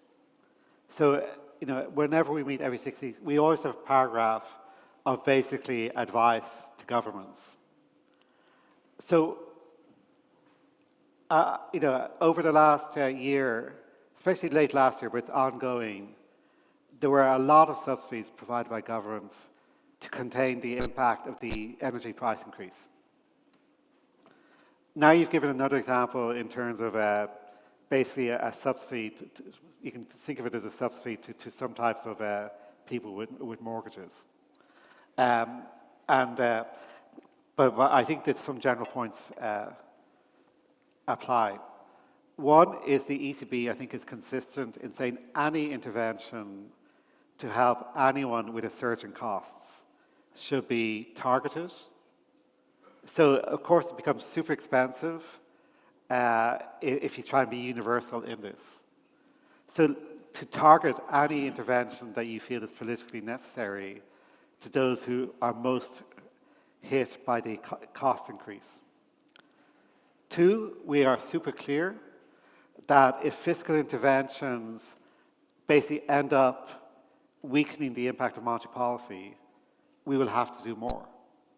So if other policies are working against the interest rate increases, then the obvious outcome is we have to raise interest rates by more. Because if the transmission is weaker, then the injection of higher interest rates has to be stronger. So we say this every time. So it's generally true, any policies that weaken the effect of monetary policy will mean monetary policy has to do more. Of course, that is a collective European message. And we are operating in terms of collective European inflation.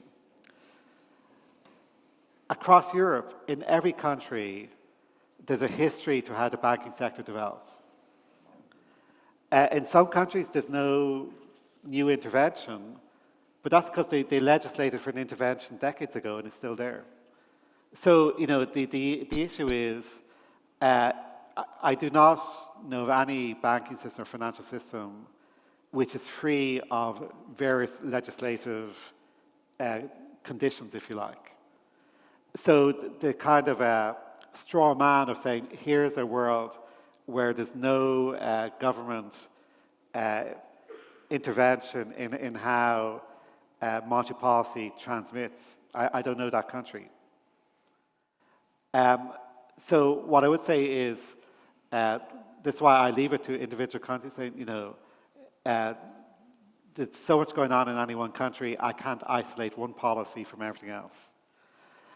What I would say is when we look now into next year, a lot of the energy subsidies that came in a year ago are scheduled to either to expire later this year, because a lot of them had a 1-year expiry date, or scheduled to be modified going into next year. And that is a key component in our projection that we both have talked about of inflation coming back to 2%. We need to see the deficits in Europe narrow. Not dramatically, but in a significant way. And the first step is to reverse those subsidies, or if you're going to maintain a subsidy program, increasingly targeted to a narrower set of people. So that's our kind of overall message. And I will let you draw the interconnections from what I just said in general to the particular issues here in Latvia, whether it's the kind of mortgage issue or more generally how you're handling you tell me in terms of, you're not at the top of the league in terms of interventions, in terms of dealing with the inflation. Yeah, but of course this redistribution of bank profits is a hot topic, and I would really again invite the banks and the government, the policymakers, to get together and discuss these issues, that they are beneficial for the society and for the industry, because the society of course needs loans, access to financial services that is improving going forward, rather than getting more expensive and more difficult to access. So guys, please do your job. Thank you. All right.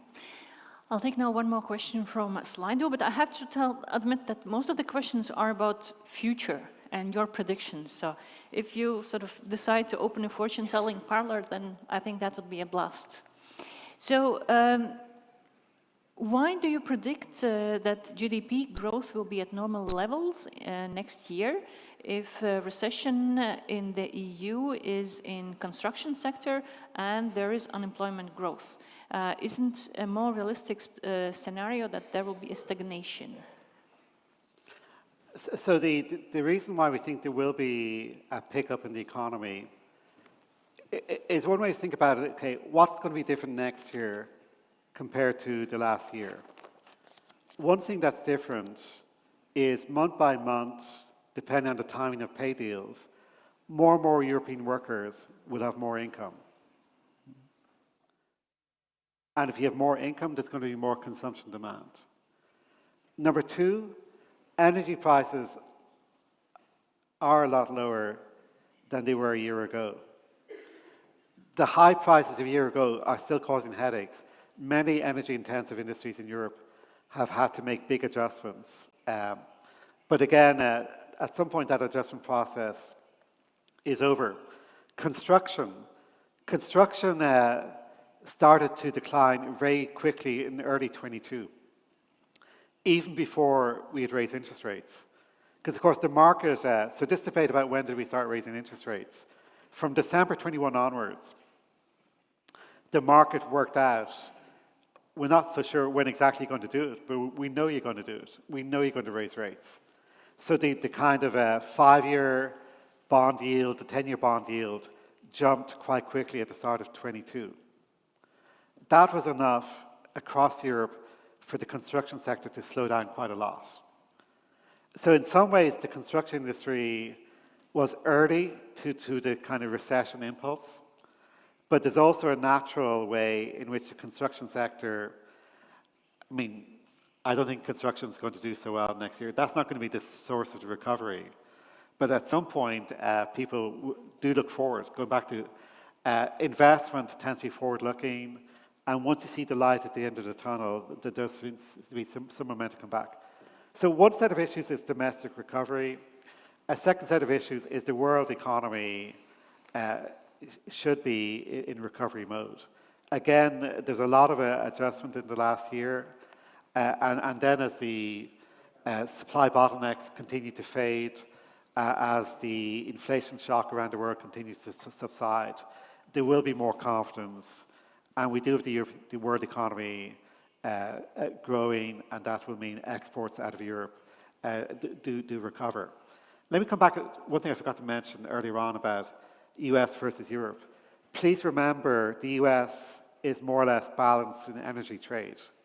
When energy prices go up, there's as many winners in America as there are losers. And of course, America was a big exporter of liquid natural gas to us. So whereas in Europe, we're a big importer of energy. So Europe has suffered in the last year and a half from high energy prices.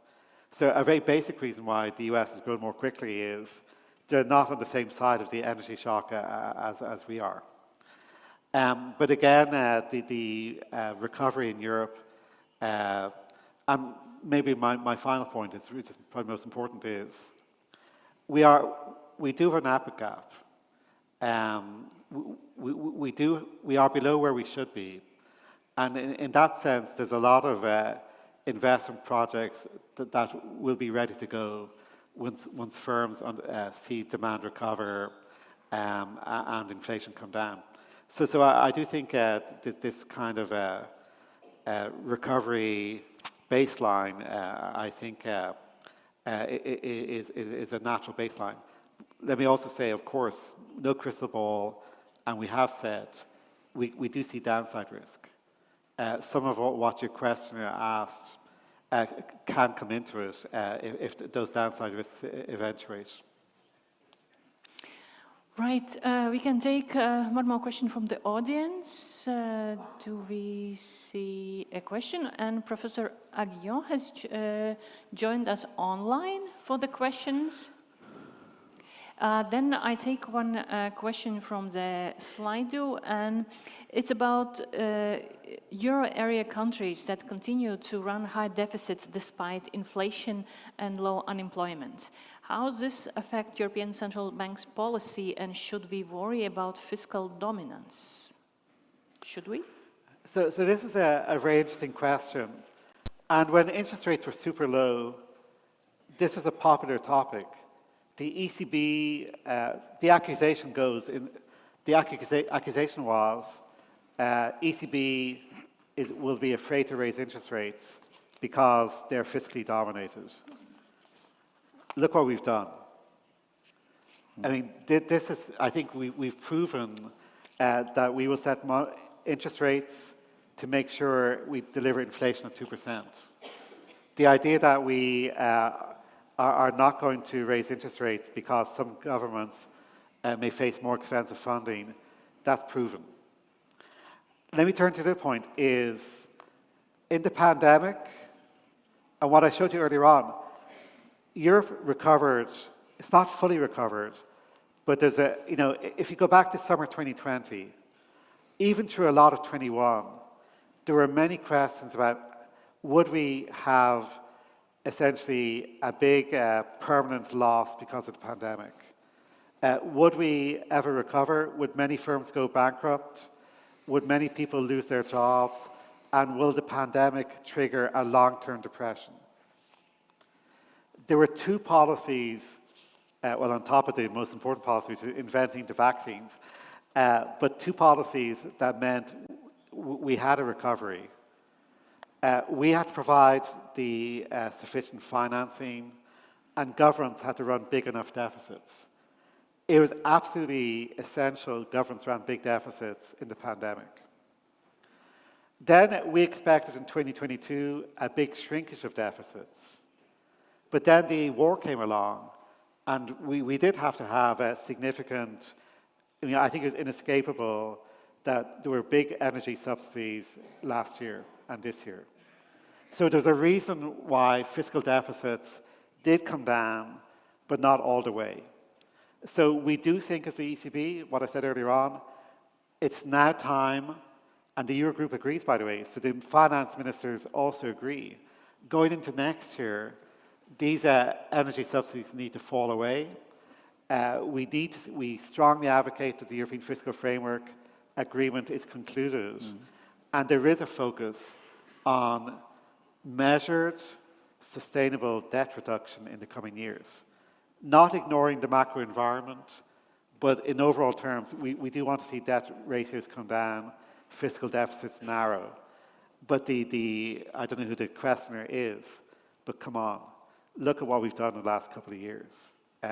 We've stopped quantitative easing, and we've raised interest rates a lot. Any questions? Yes, please. We have a lady in the middle.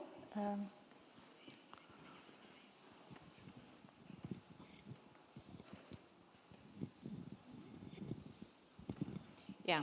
Hello, my name is Datsa Neguliner. I'm from professional services. I have a question about new generations. Actually, currently what we see, there are young people coming in the labor market. They have totally different expectations. They don't want to work long hours. They have free time, etc. And I wanted to ask a question. How as policymakers, you take into account these wishes for these young people, actually, what they see in future, what they want in future. So what are your thoughts in these discussions? Okay. Yeah, because labor force is changing, as we heard. Yeah, of course. But before I do that, I think what we saw in the case, and just recently of Professor Guillon, the agility and innovation, okay?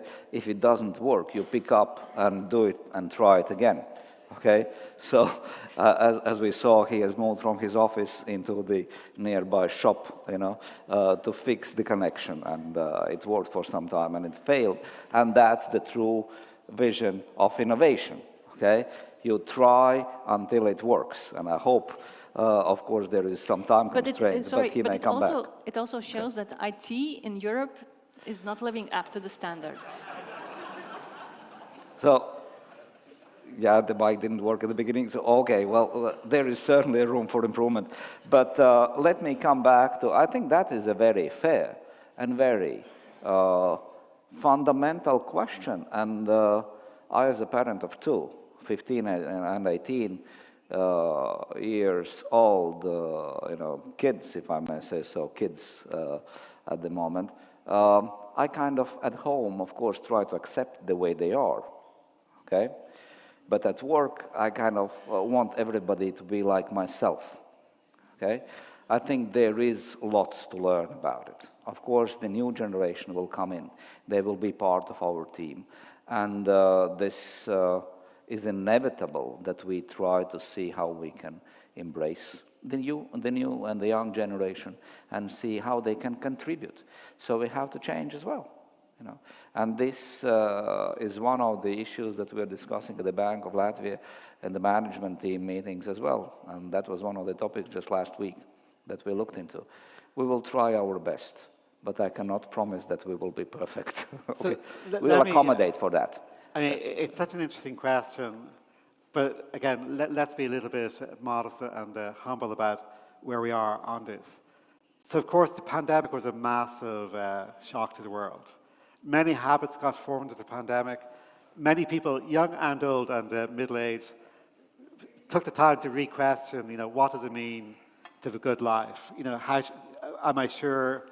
And many people we know, and I talked about it in my presentation, have decided that one way they want to live life differently is have a lot more working from home. I think it remains a very open question about, because we also see across Europe many, participation rates in university still are trending up. Many people are still super ambitious. Many people want to have do a lot. I don't disagree. Many people also want a lot more leisure time. And of course, remember Keynes' famous essay from 100 years ago, which is basically, and also we haven't talked today, I'm amazed we got this far when I talk about automation and robots. Mm-hmm. I mean, if we look to the future and we see, and one thing is in the newspapers last few days, someone has just raised a lot of money for a kind of a robot to clean your house. So not just do the carpets, but to hold everything. So in a world where you can see robots can do a lot more, then the balance between my amount of work hours, amount of leisure time can change.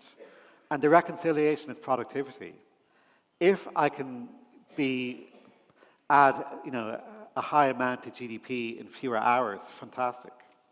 So what I'm not so sure about is, for some people, is that what they think? That basically, without the bother of too many meetings in the office, I can be super productive working from home. I can then reconcile that with, picking my kids up from school, playing more golf midweek, which is happening, all of that, while still being super productive, versus a different conjecture, which is I'm happy to have a lower standard of living and more leisure. And that may be true for some people. I don't think it's true for others. Let's see. I mean, central banks, we're not going to be solving that issue. We observe the world. We will take into account whatever we see. Because we do see, what is true, the amount of hours per person has come down. One thing, let me emphasize, that's still uncertain is sickness. The pandemic, there was a lot of sickness. People are still getting COVID. Other people with long COVID or whatever possible associated things, we are seeing more sick leave being taken. So on top of preferences about leisure, we do have to see, is this going to be long-term or still only a year or two from the pandemic, and that will subside. So there's, going back to the title of this event and the way Martin introduced it, this high level, it'd be fantastic to have a recipe for the economy. There's so many individual elements we're going to have to work on. We spend most of our time thinking about inflation and interest rates, but more generally, there's a lot to work on. Thank you so much. It was a very interesting discussion, and most of the questions, of course, were about your vision, how the economy will develop, and that's of course it's a natural interest. But as you mentioned, there's so many factors that can change it. But at least from my side, I would like to wish for one factor to happen. May the central banks become again boring as they were a year ago. Okay. So thank you so much, and applause to our speakers.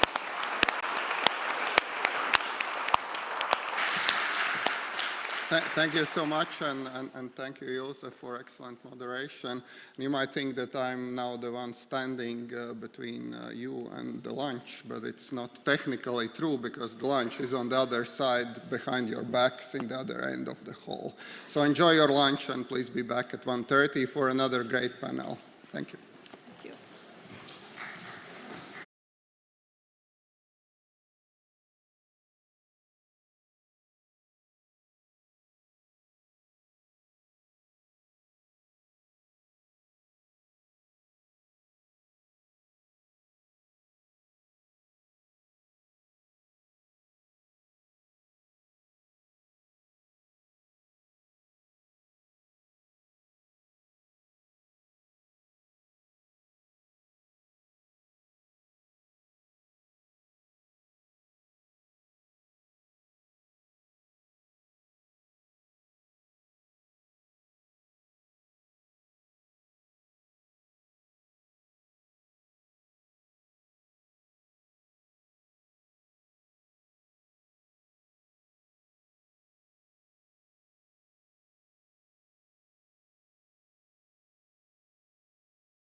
Hello again and welcome back from lunch. I heard two themes at lunch.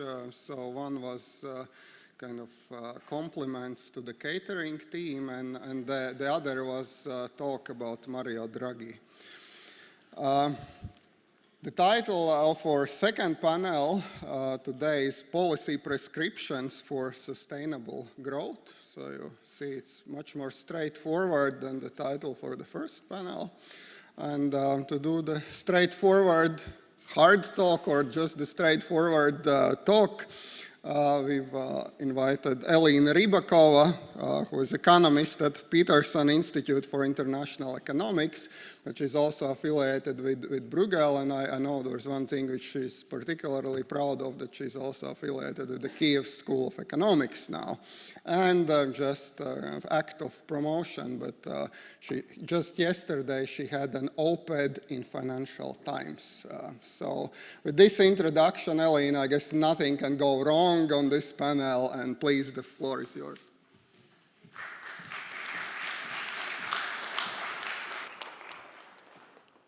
Thank you so much. We have a fantastic panel which shows exactly the productivity we've seen. We have 2 persons in person and we have 2 persons online.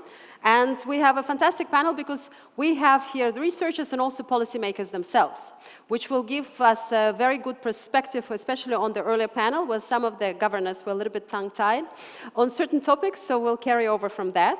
And the way we set it up is that we'll start with Andris, who'll talk about his experience of hands-on policy making and also, of course, research. And then we'll pass on to Niamh for her to make her remarks. And we know that in Ireland, there's been a very fundamental study on the tax, what went wrong, what went right, what can be done differently. But of course, also Niamh works a lot on the banking capital union and financial markets in Europe, so she will give us that background as well. And then Klaus will put it where Latvia fits into the broader productivity reforms in Europe. You know, again, they've recently published a paper based on their earlier research in terms of productivity in Europe, how we have coped with the crisis, the latest COVID crisis, and our energy crisis, and what can be done differently going forward. Philip has put up some of the charts about institutional reforms, and we saw there that Latvia was sitting there, somewhat similar place where we were 20 years ago with what can be done differently. And with that, we'll turn to Morten, who also needs little introduction, who will put it for us in Latvia context.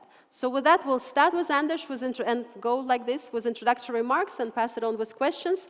We'll have questions in the end, so please do ask questions. I have the tablet. You can also raise your hand in the end. We'll leave at least 20 minutes for questions in the end. Please, go ahead. Thank you very much, and thank you for inviting me to this very interesting conference. Well, I think the starting point is that Latvia has done very well after the deep crisis back in 2008, 2010. Growth has been very good. I do think that the situation today is quite challenging. You have 2 sets of large shock hitting your economy.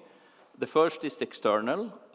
Trade partners are in a very difficult spot. Obviously, trade with Russia is not coming back in any near term.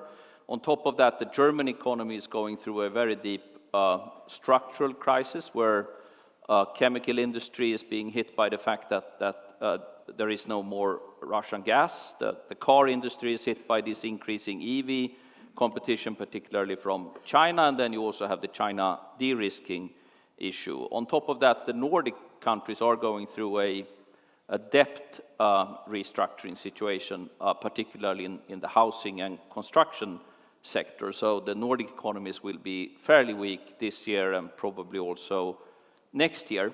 So there is a bit of a trade shock hitting all the Baltic countries where the trading partners are soft.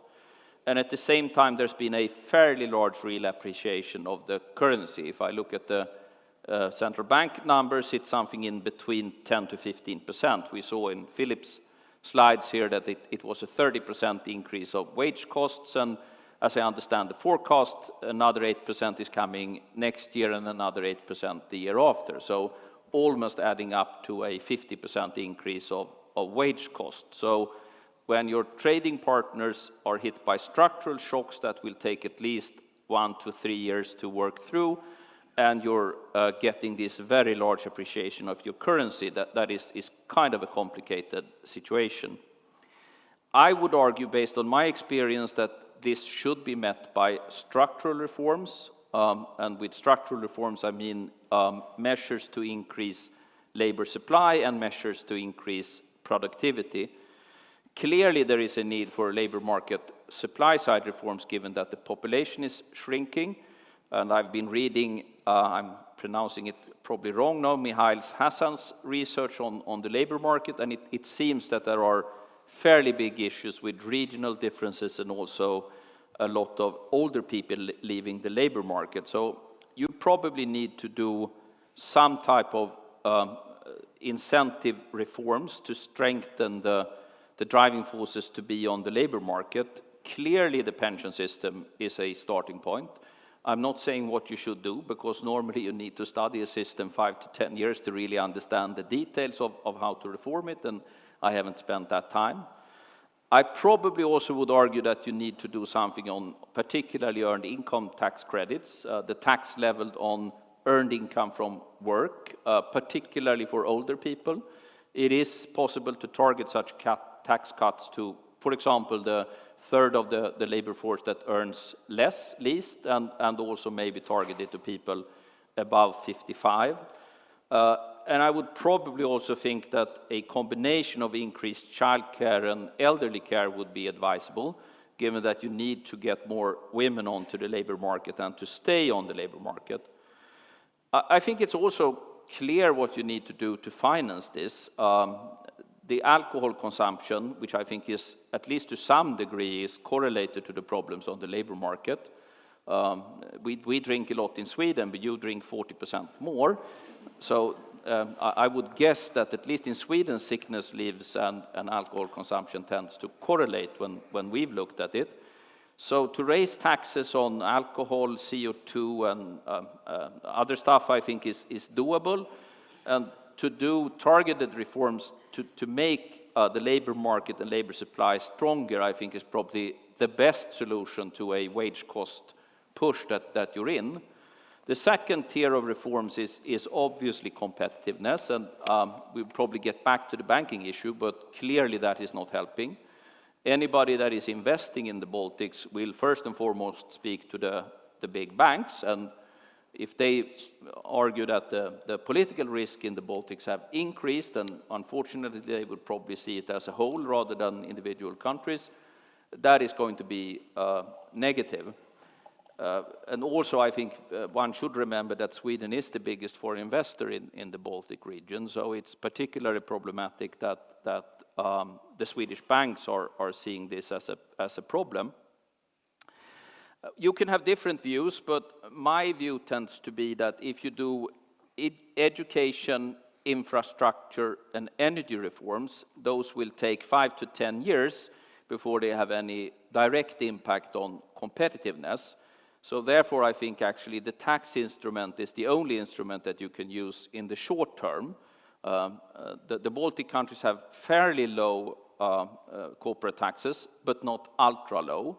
And if you want to fix a competitiveness problem in the short run, I would probably argue that you should at least consider reducing the corporate tax to at least below 15%. Philip is much more an expert on Ireland than I am, but I do think the fact that Ireland has been running a regime of very low corporate tax have been fairly beneficial for the country. And today, with the new BEPS regime, it's actually even more efficient to reduce corporate taxes because the companies then have to produce in the region to be able to fulfill the criteria for that corporate tax. So I do think, to sum this up and to be short, that there is a fairly large macroeconomic shock that is unfolding. The combination of your trading partners being in recession or close to recession, and the fact that you've seen this massive increase of cost, that will have a big impact. And I do think that labor supply and measures to increase productivity is the only real way of restoring competitiveness. Thank you so much. And with that, if I could pass it on to Neef, who will enlighten us about Irish experience, among others. Great, thanks so much. And colleagues, hopefully you can hear me great. So greetings from London, from the LSE. It's very wet here today. So yeah, I'm very much speaking from sort of the Irish perspective. And there's a well-known shorthand that when it comes to tax, which is what I'm going to speak to at that part of fiscal, the fiscal debate, it's sort of somewhere between Berlin and Boston, insofar as it's sort of, middle-ish when it comes to certainly taxes on labour.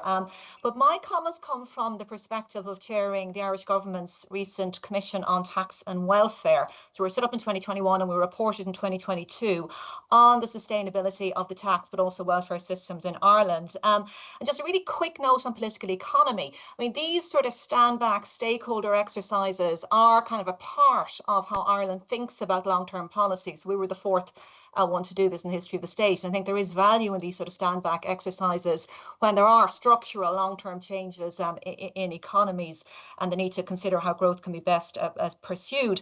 So the core question we were asked, I think, really goes to the heart of what this panel is about. And it was, how best can the tax and welfare systems support economic activity and promote increased employment and prosperity in Ireland while ensuring there are sufficient resources available to meet the costs of the public services? So I guess a question that really a lot of advanced economies are grappling with. And we answer this in a short way and a long way.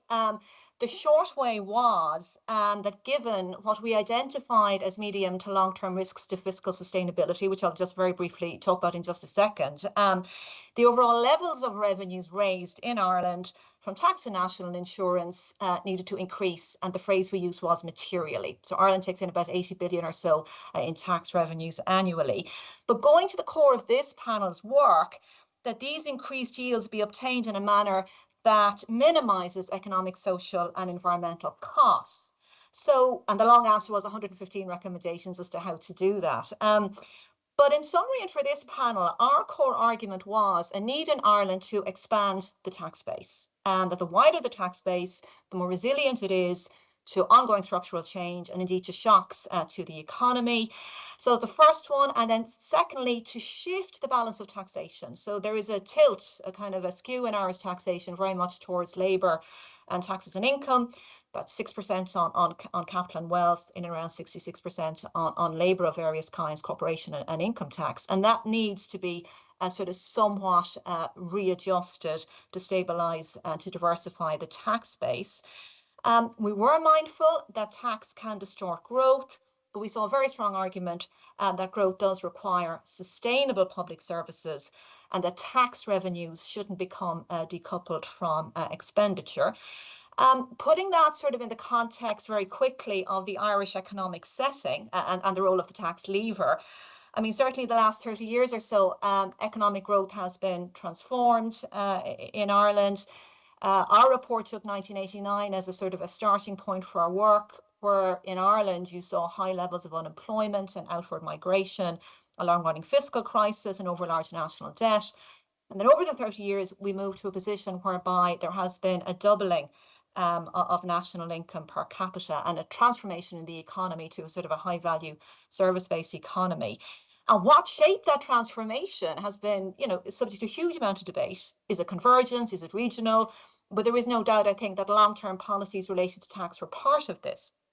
And kind of following a little bit on Andris' fantastic presentation just now, I think there are two legs to the tax space. One is the enterprise space, where broad base, low tax, but also stable, predictable, certain rules-based taxation.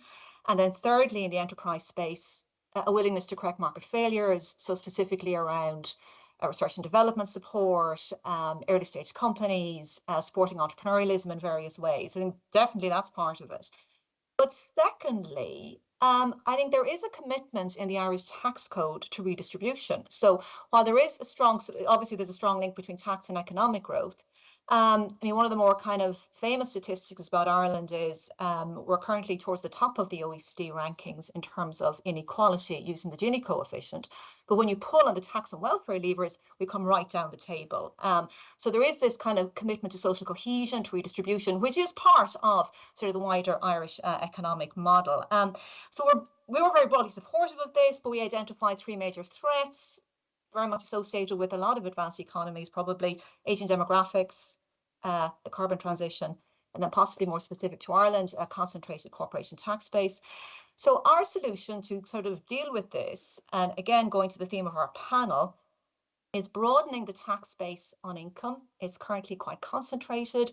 25% of taxpayers pay in and around 80% of tax, and to do this in a sustainable way.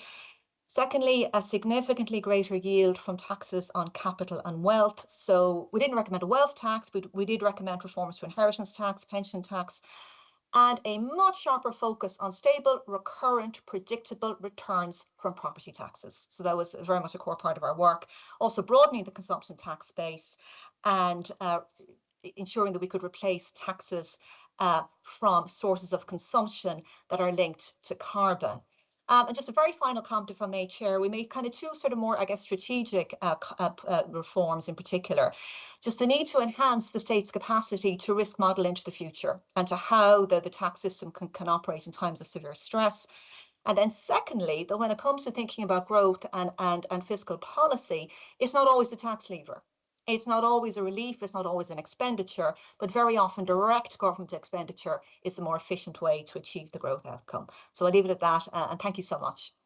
Thank you so much. We're getting a lot of information here, and we'll follow up with that, on that with the questions. So Klaus, next to you, how does that fit in European context? Yes, thanks a lot for the invitation, and sorry that I cannot be with you. There was an emergency, but it all turned out fine. Let me say, I speak for myself, my personal remarks. I share a lot of what has been said in the first panel by Philip Lane, by the Governor Mārtiņš, Kazāks, and by Philippe Aghion on structural supply side policies. Just an anecdote. I have seen, Andris, you will not remember, I've seen you, you mentioned the Latvian crisis and the recovery. In 2008, there was a meeting, relatively confidential secret meeting, and Trichet, the president of the ECB, sent me there, and there was a minister of Latvia, the finance minister, and there were Almunia from the commission, Mario Buti, and you were there, and you had quite long hair at the time. And I was remembering that you were speaking very clear language. I was quite happy because and at some point you pointed to me and you asked me what would be the competitiveness loss which Latvia would have to recover. And the Commission didn't want to really speak about this. And I said, yeah, it's big, 10 to 15%. And I think our people in the ECB who had calculated this were in the right ballpark.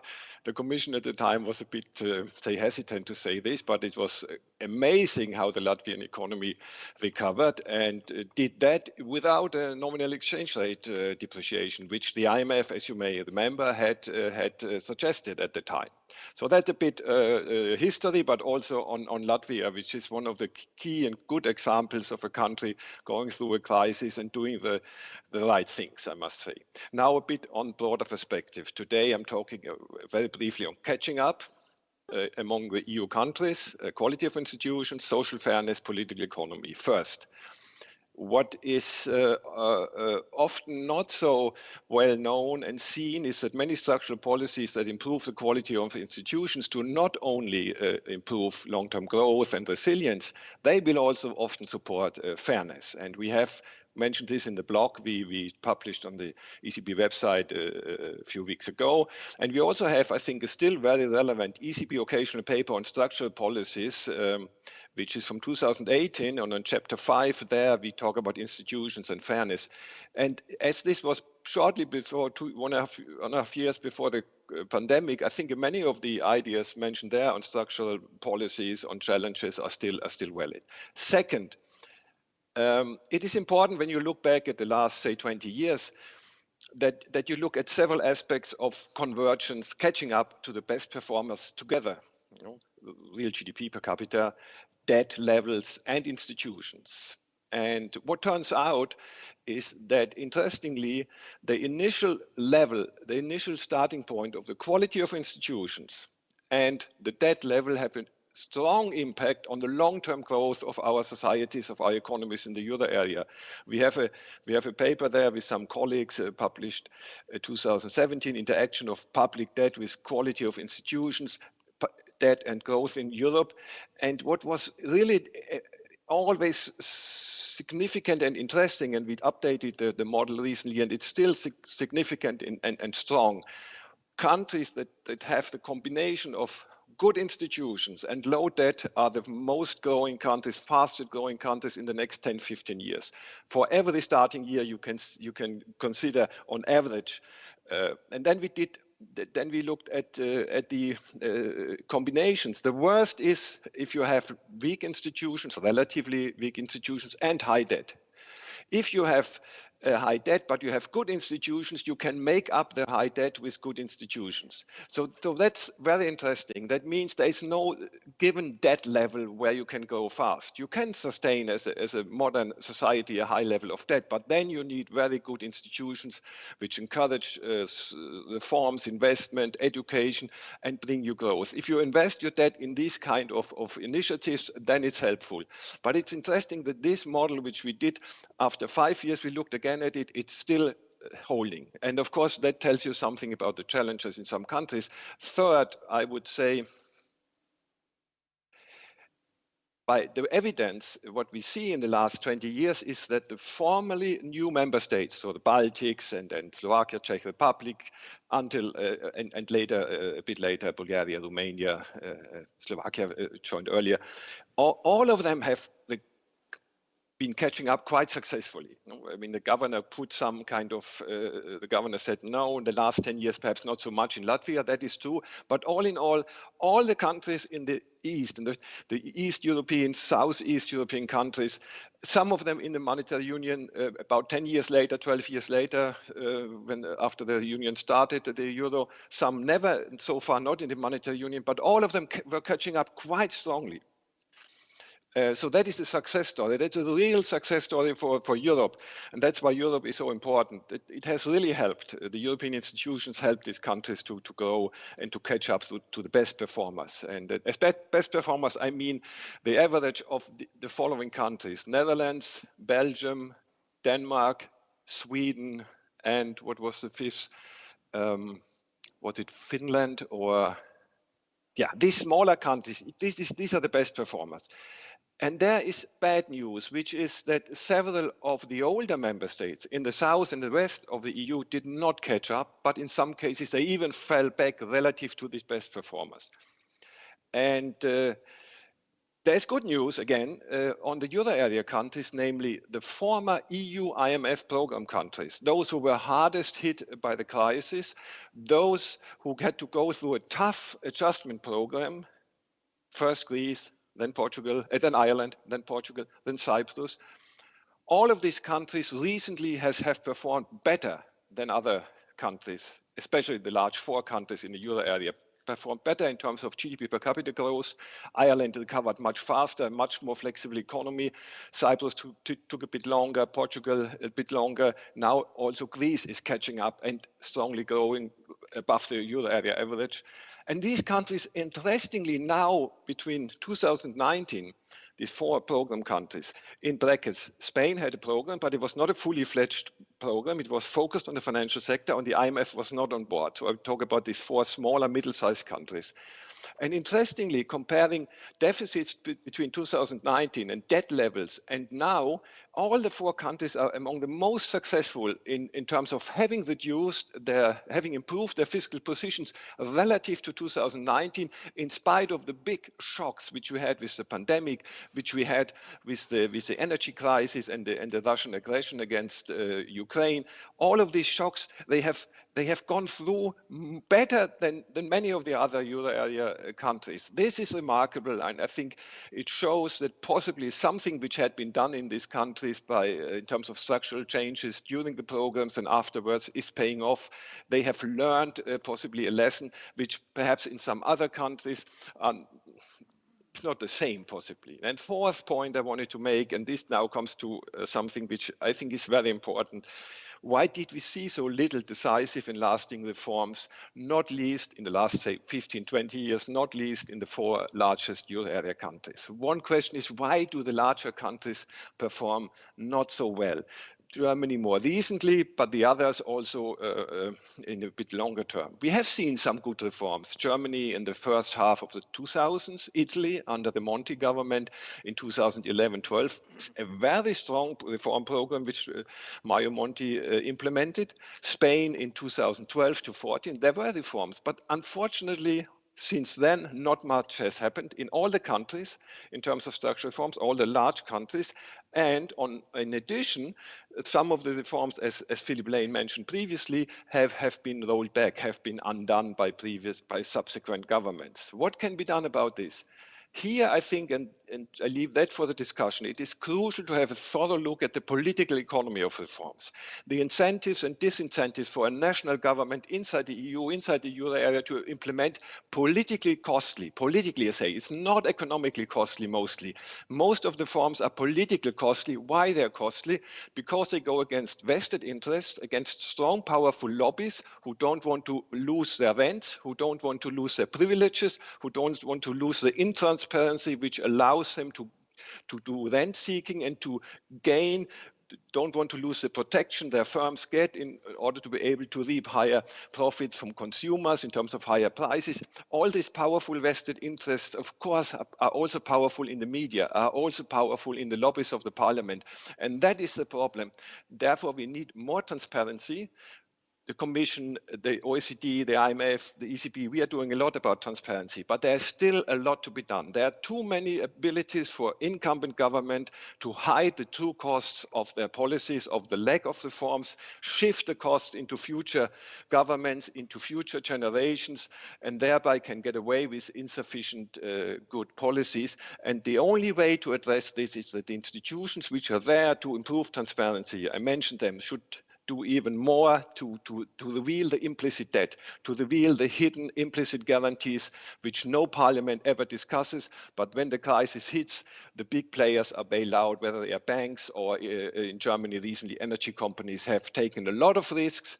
They had an implicit insurance. No government, no parliament ever decided that there is an explicit insurance. This is nice for the firms. This is nice for the banks because they don't have to pay an insurance premium. The parliament will not discuss it. When the crisis hits, they are nevertheless ex post insured, big investors are bailed out, and the democratic principle, the democratic process does not work as it should be. Therefore, we need independent fiscal institutions, boards, and these institutions, Commission, OECD, IMF, really to ensure transparency about the hidden, say, debt, the hidden cost of not doing the structural policies which should be done.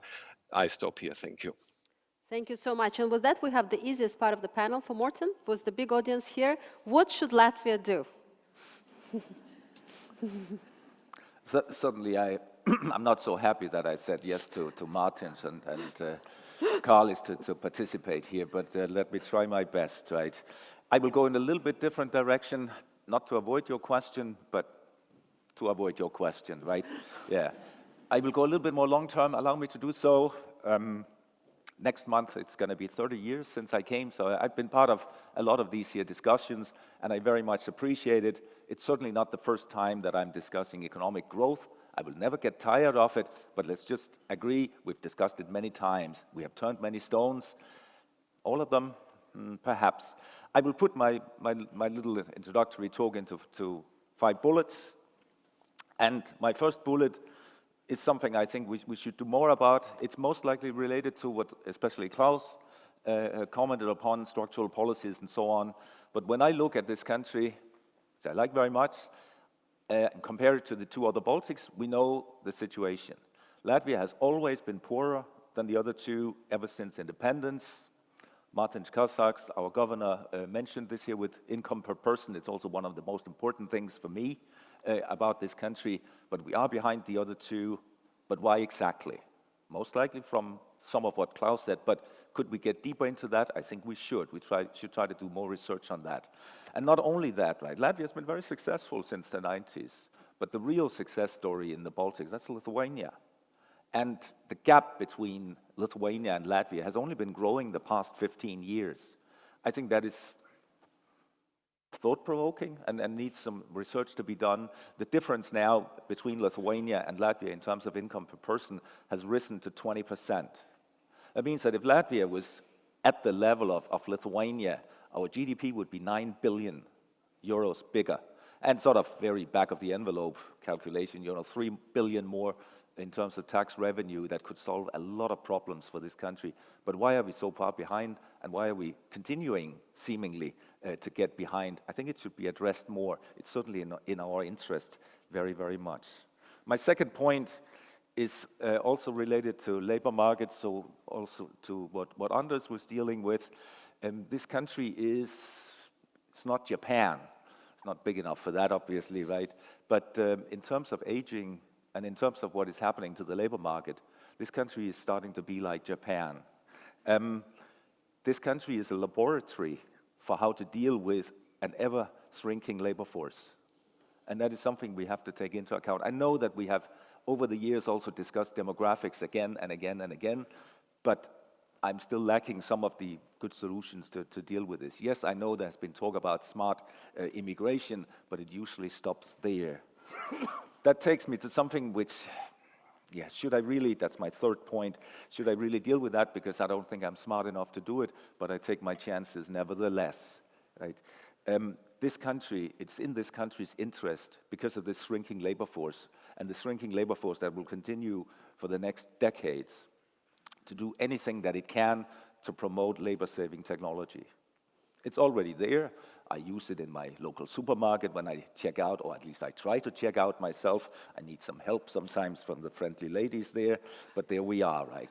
In the banks also I can do it. I think we've come quite far with this, but I could imagine, perhaps I'm just going too far with this, right? But this is a country that should do anything to promote artificial intelligence and whatever it can do in terms of technology with that. Anything with digitalization must be very, very high priority for this country. I would like to see if we could be at the forefront of it. I don't know, as Philip Lane mentioned earlier, right? In order to have somebody who can deal with AI or technologies, digitalization and stuff like that, we also need, of course, people from the universities are educated to be dealing with it. I'm not so sure always that my people can do it, but we certainly need more there, right? So this is just some sort of idea. Then a simple one, my fourth bullet, this country must continue its reorientation towards the European Union. Again, we could think about Ireland. Ireland has benefited, I think, a lot from being between two very large and friendly powers, United States of America and the United Kingdom.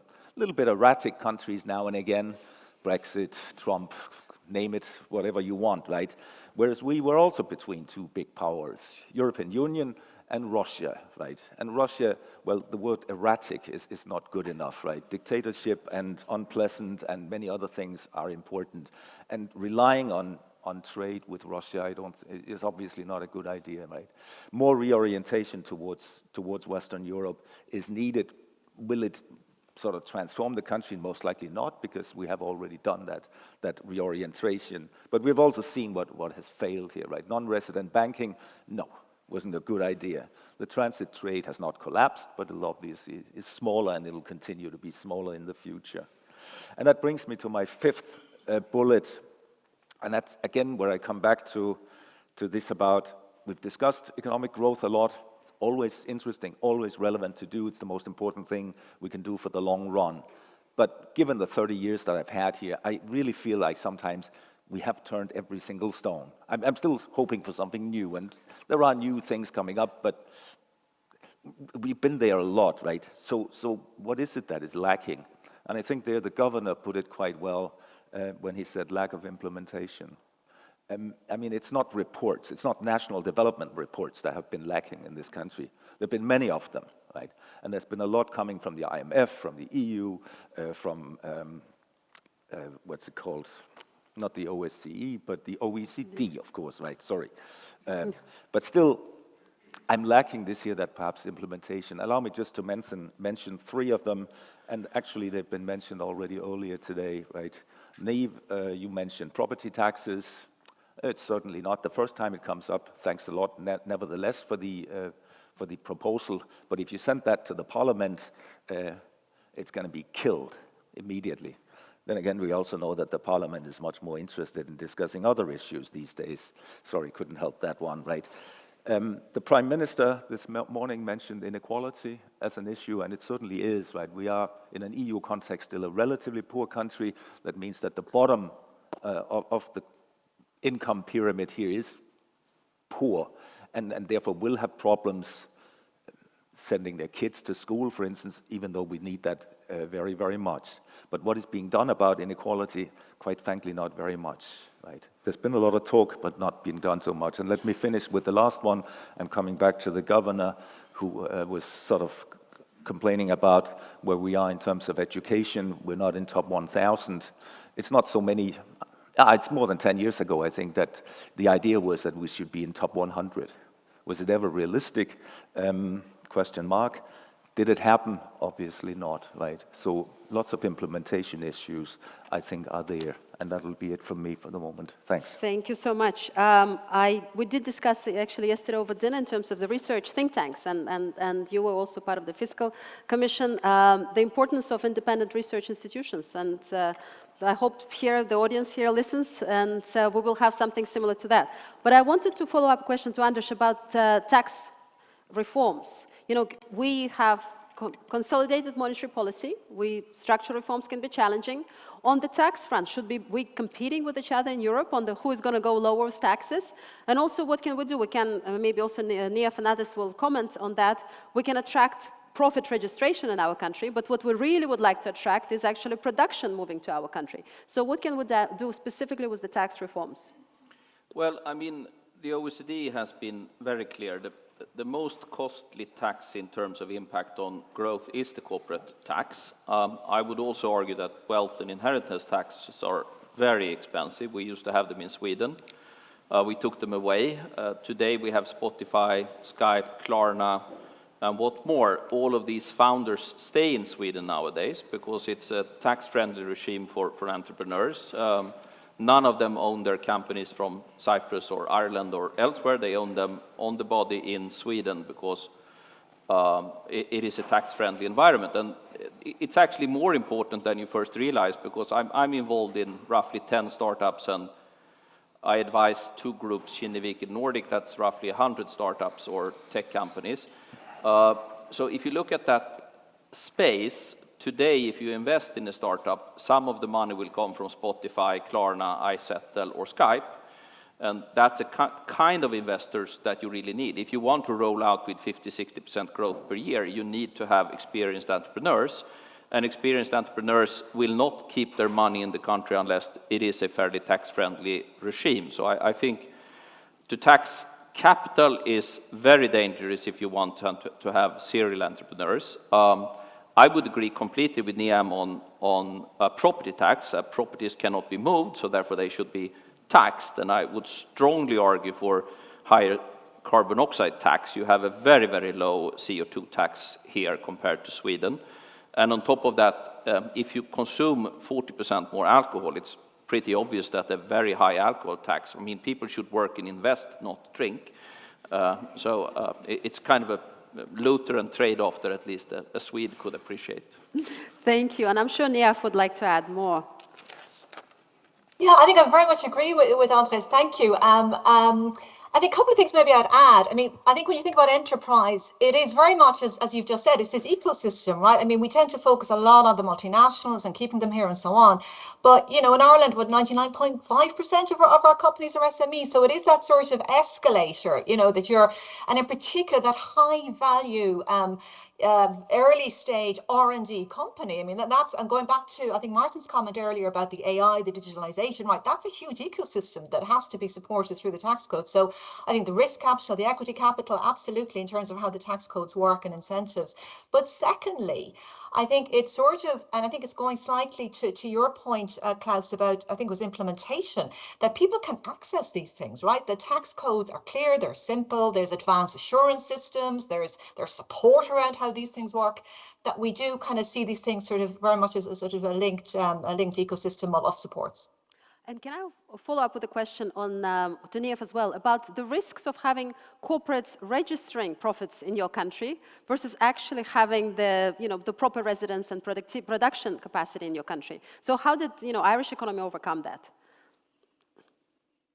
I mean, I think when you think about sort of the corporation tax space in Ireland, I mean, I think there tends to be this very big focus on sort of, the top 10 multinationals and so on. But I think it's sitting within a wider industrial policy that is focused on, high value education.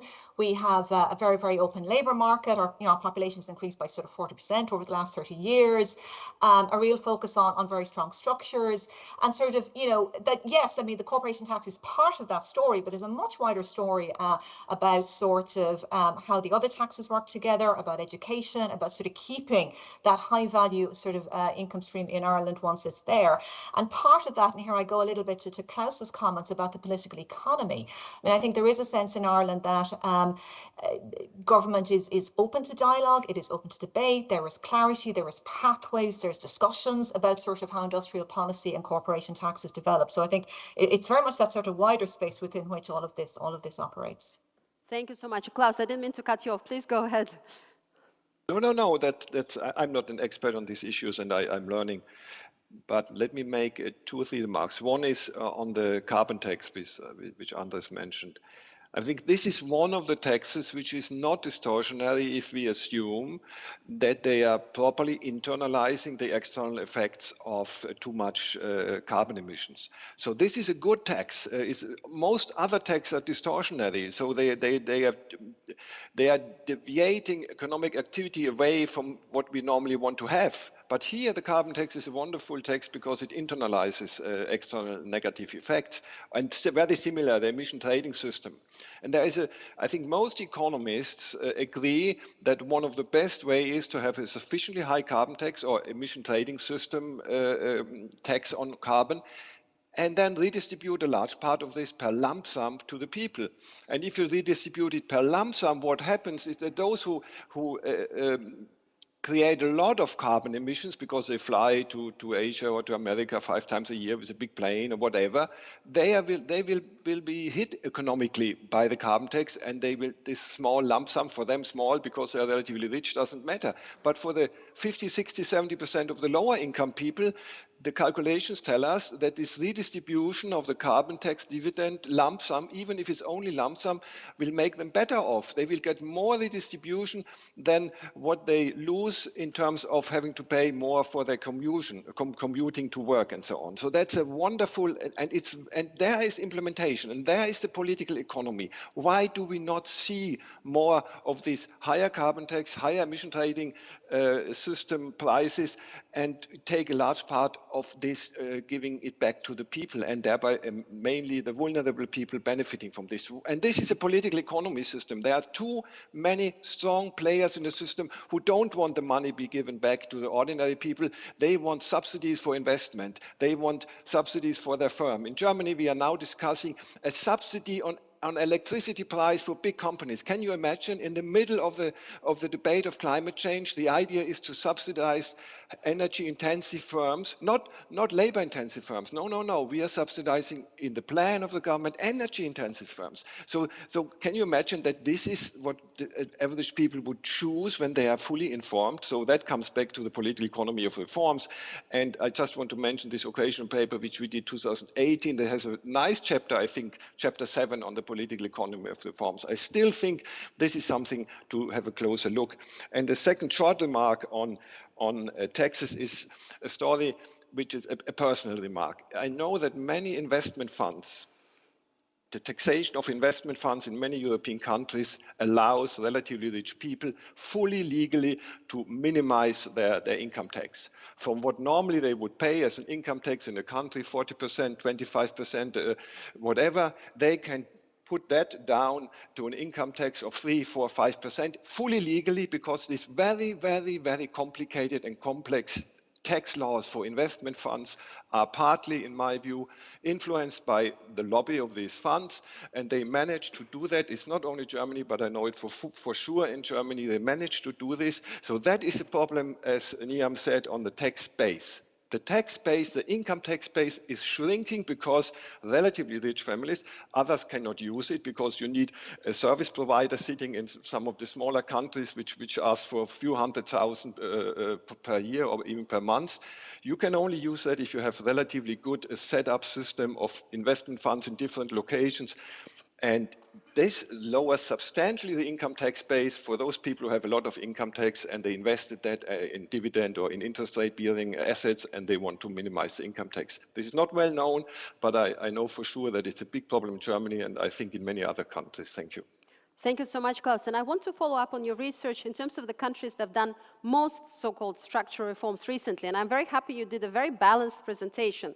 We had the structural adjustment programs, we had the IMF EU programs, and there have been a lot of progress.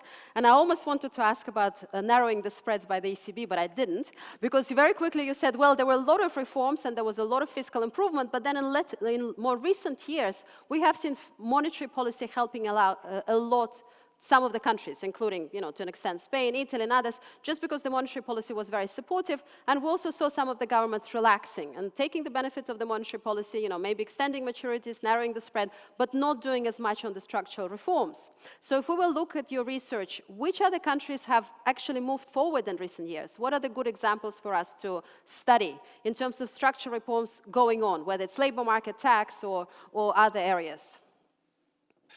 Alina, I mean, we have done in the ECB a lot of focusing on structural reforms during the crisis, where we were, as you know, part of the Troika, and we had to invest a lot in these issues in order to understand them.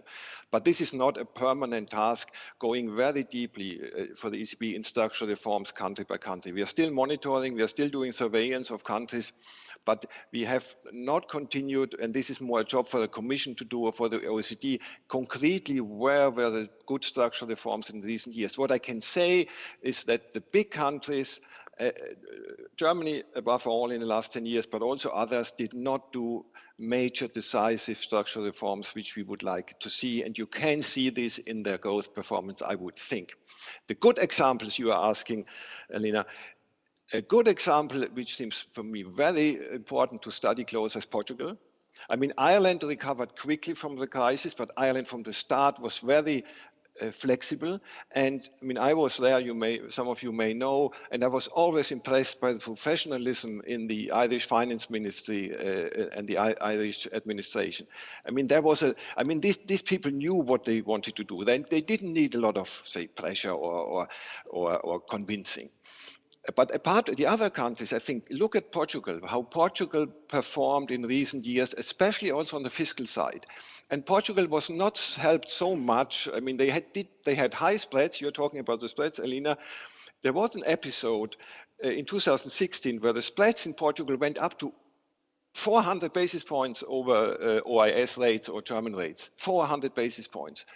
And there was no attempt by anybody to reduce it. 16, we already had the broad QE, our APP, PSPP, so we are buying bonds according to the capital key from all countries. But Portugal had huge spreads, and they got the message, and they turned around. And since that, because the new government first wanted to do quite, say, unorthodox fiscal policies. The market was concerned, the spreads went up, and after some time, the government turned around, and since then, they have a very good performance. Look at the debt to GDP ratio, look at the primary surplus. The spread is much, much lower than in some other euro area countries, and I think this was really mainly homemade in Portugal. Of course, a country like Portugal, but also others benefited from NGEU in recent years, there is no doubt about it. And more recently, another example is Greece. They are also recovering quite strongly in the last 3 years relative to euro area. That's what I can say where are the good examples. They are unfortunately not among the large 4 economies. And there are certainly some in Eastern Europe, which I didn't. I mean, if you look at Poland also, I mean, we have these issues which the Commission is rightly focusing on rule of law issues. But on the other hand, Poland also did quite well in the last 10, 15 years in terms of catching up. Thank you. So you're saying we actually have an opportunity to do more research on this, and also Latvia has an opportunity to move forward with reforms and finds its place in Europe. And if I can ask Morten on that, you talked about reorientation towards the EU.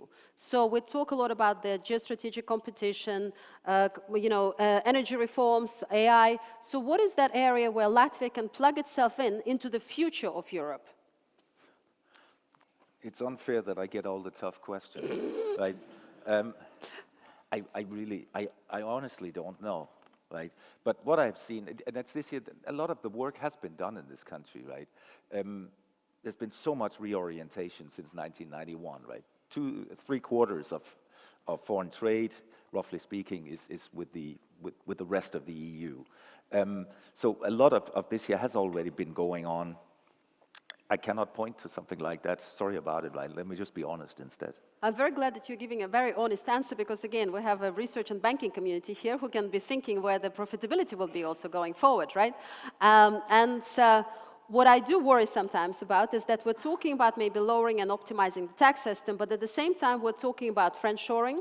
We're talking about security, and these are all important areas to focus on, but we're talking about energy transformation, but somehow it will need to be financed. And the earlier panel talked about we don't have a common fiscal union, we don't have a mechanism to redistribute the cost of funding for Europe. And also many member states don't quite understand, the more we're going to talk about sort of consolidated budget in Europe, most likely the tax bases are not infinite, that also means at the local level we might have to spend less. And we just saw today the enlargement package is, the announcement has happened, that will also have an impact on us.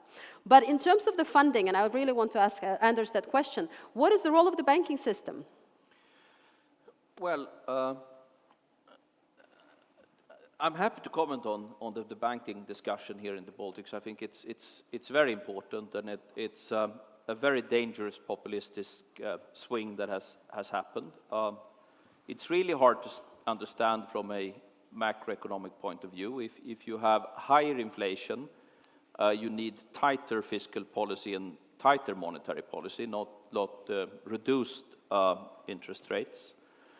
But even more so, I think it's really problematic in terms of the investment climate.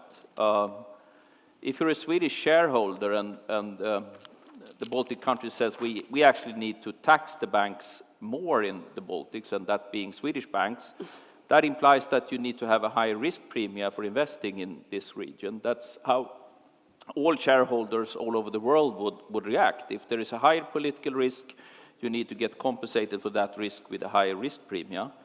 On top of that, I think the Swedish banks are well aware that there is an AML risk in the Baltics. Clearly, that is not something that has been appreciated among shareholders. If you have another one or two AML scandals, I think there will be a lot of reconsideration going on in these banks. But there is also another problem, and I must spell this out for you. I used to be the Swedish finance minister. We did not have a banking crisis in Sweden. We had to put something like 20 to 30% of the taxpayers' money behind our banks to guarantee their loans, because there was a banking crisis going on elsewhere here. And if you tax the banks more, the Swedish taxpayers will get less money. That's uninvitable. And if you don't pay your insurance premium because you think that it's good weather, you should not expect to be 100% certain that there is an insurance scheme going on, because the country that stands behind your banks are not Latvia, Lithuania, and Estonia, it's Sweden. It is the Swedish taxpayers that potentially would bail out Swedbank and SEB if things go wrong, and we did a lot the last time to do that. And actually, we also provided quite a lot of direct support, even more than or equal to what IMF did from the Nordic countries. So it's a little bit kind of shooting yourself in not one foot, but 2 foot. First of all, you raise the risk premium. That is obviously implying that any shareholder will demand higher return, and the historical return from if you look at the ROEs in the Baltic countries, they've been close to 10%. Which is actually below the ROEs in Sweden. So it's not very logical that one should have this mismanagement. So I think that I would echo what the Governor Mārtiņš said, that it would be really good if you could find a good way of restoring political uncertainty to a low level again, because financial markets are as they are. You can argue with them, but if you increase political risk, they will increase risk premium. That implies that there will be higher demands on returns for investing in these countries. And to be quite honest, Sweden is the biggest investor in this country. Who do you think the Swedish investor first will ask about the investment climate? Well, it's the banks.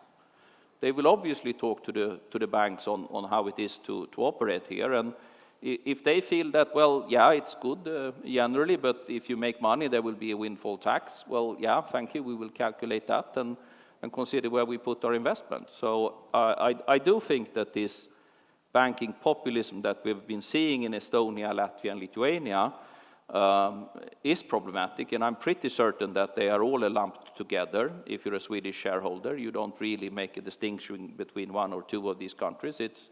It's an increased political risk that demands an increased risk premium for investing here, and I don't think that's productive. I think if you want to be Central Eastern Europe and people should be afraid of political risk, that's one choice. If you want to be perceived as Nordics, where very high degree of political stability, high degree of transparency and well-functioning institutions, then I think that's actually better, to be quite honest. Andris, if I could also follow up, there is research, of course, on the banking windfall tax, and it's not controversial. You know, I don't know, maybe somebody on the panel disagrees. It's generally not productive if, you know, I don't think there is a disagreement, right? So I think that's important here as well, to study existing experiences of people who did play with that and the outcomes that they saw, right? So if I could also ask Niamh and others, we talked earlier about the unicorn, the unions, the banking and the capital markets union. Where do you see that developing in the near term? Maybe starting again, Andris, from you, and also how Latvia could benefit from the progress on the unions. Well, I do think the European Union has been a huge success story, particularly in terms of the broader political and economic stability that has been provided and legal systems that has been implemented. So I think it's a huge gain to have a deeper European capital market. I mean, we are, as we all know, there are very few European unicorns of the size of Microsoft or Apple, Google, or any of these. I think we all know that almost all AI is American, and we will all be paying licenses to these American systems. So I do think that Europe should kind of refocus. Today, we have the Commission attacking the tech companies almost every other day, and I don't think that that's the right approach. We should try to get them instead to be more involved in Europe, to produce more, hire more people, do more research. I think it would be much better to push the Americans, big tech companies, to actually develop stuff in Europe rather than just regulate them. If EU's only contribution is that we are the first to regulate AI, that's a little bit silly. I mean, the Chinese copy, the Americans invent, and the Europeans regulate. It's almost like a joke to see the Commission coming out and say that it's an advantage that they are the first to do the regulation. Sorry, the innovation should be here. It should not be in the US all the time. Thank you. And Niamh, maybe you want to comment on that as well? Yeah, absolutely. I mean, I think it's a tricky one, Capital Markets Union, because for a start, I think it's just the wrong name. I mean, I think the whole notion of a union of capital markets is, I don't know, 20, 30 years ahead. We're at a much basic stage of promoting market-based finance at member state level. And as we all know, I mean, there's huge diversity across member states in terms of the extent to which they have sort of local capital markets.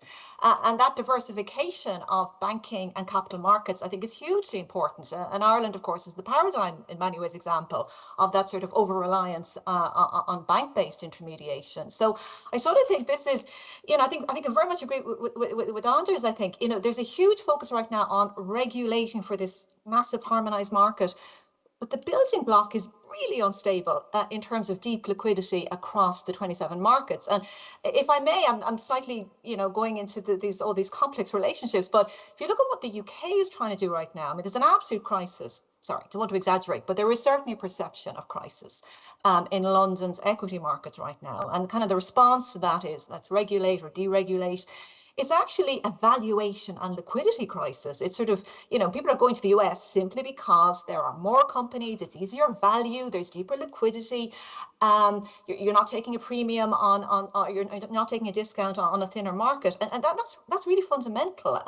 So I think Capital Markets Union is absolutely an ambition, but there's a much bigger job to be done in terms of how do we support and construct and deepen capital markets across the individual member states.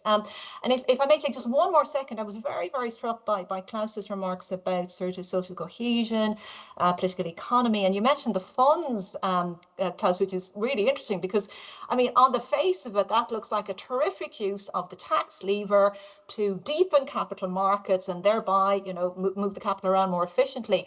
But I think once you strip it bare, you have to ask a very fundamental question. Tax policy should not get in the way of growth, support it where there's a market failure, but otherwise it can't do everything. And it's not necessarily something that can actually deal with capital markets, because then you're generating an intergenerational problem.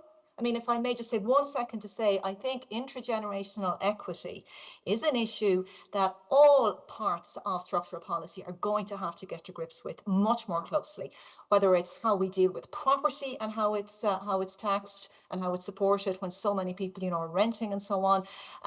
So in other words, sort of a way of putting those two things together, we've got to be very careful about the levers we use to support capital markets, including for also the very important comment that was made about just the speed and pace at which capital moves. And it's super sensitive to political sort of reaction and political stability in a member state. So yeah, thank you. Thank you. And before I give the word to Klaus, I think Morten would like to add on this topic as well for Latvia. To some extent, yeah. A little bit to Andris. Not that I disagree at all with what you said, but then again, I do in terms of AML and anti-money laundering. I think actually a lot has been done here. I'm not really concerned about a new AML crisis. A lot was done after ABLV. Also, a lot of the non-resident sector is gone, and we really have to do this distinction, or especially perhaps from abroad, you should do the distinction a lot between the non-resident sector and the retail sector. So no worries there for me. And then also, not to brown-nose the banks, even though the following may sound like this, right? But I think the banking system that has come from Sweden, we always say Sweden, right? There's also some other players, but it is mostly Sweden. It has done something else. It hasn't just helped the economy. And even though banks can be annoying sometimes, sure, they can, I think they've done a lot also for corporate culture in this country, right? Reliability, stability, trustworthiness, and so on. And yes, this sounds like brown-nosing, but it's really not meant to be like that. The banking system, in that sense, has been very important to us.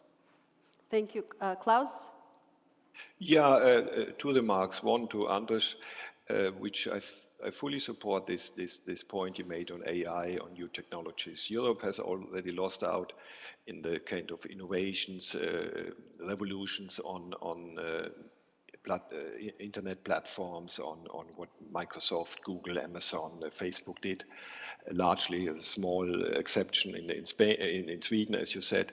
And now we are again trying to regulate to a kind of, I mean, I think it is not good for innovation. It's not good for the people. If you read some of the research, how wonderful AI can help to early detect diseases, your health, to improve your health diagnosis much earlier than traditional medicine, and a doctor kind of equipped with an AI which has been trained on a large set of anonymous data from hospitals or from doctors.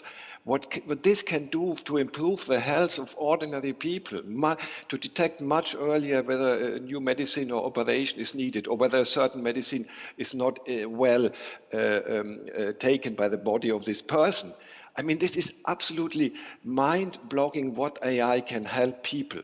And then we use some regulations, or we have this data protection which has so many advantages, but then we use it to avoid, to kind of hinder this growth.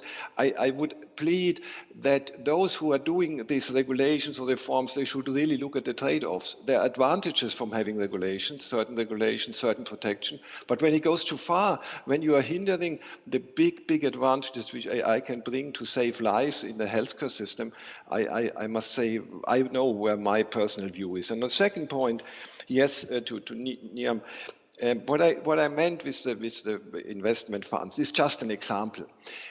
If somebody invests, say somebody has $1 million, and she invests in government bonds and in shares from EU member states, equities.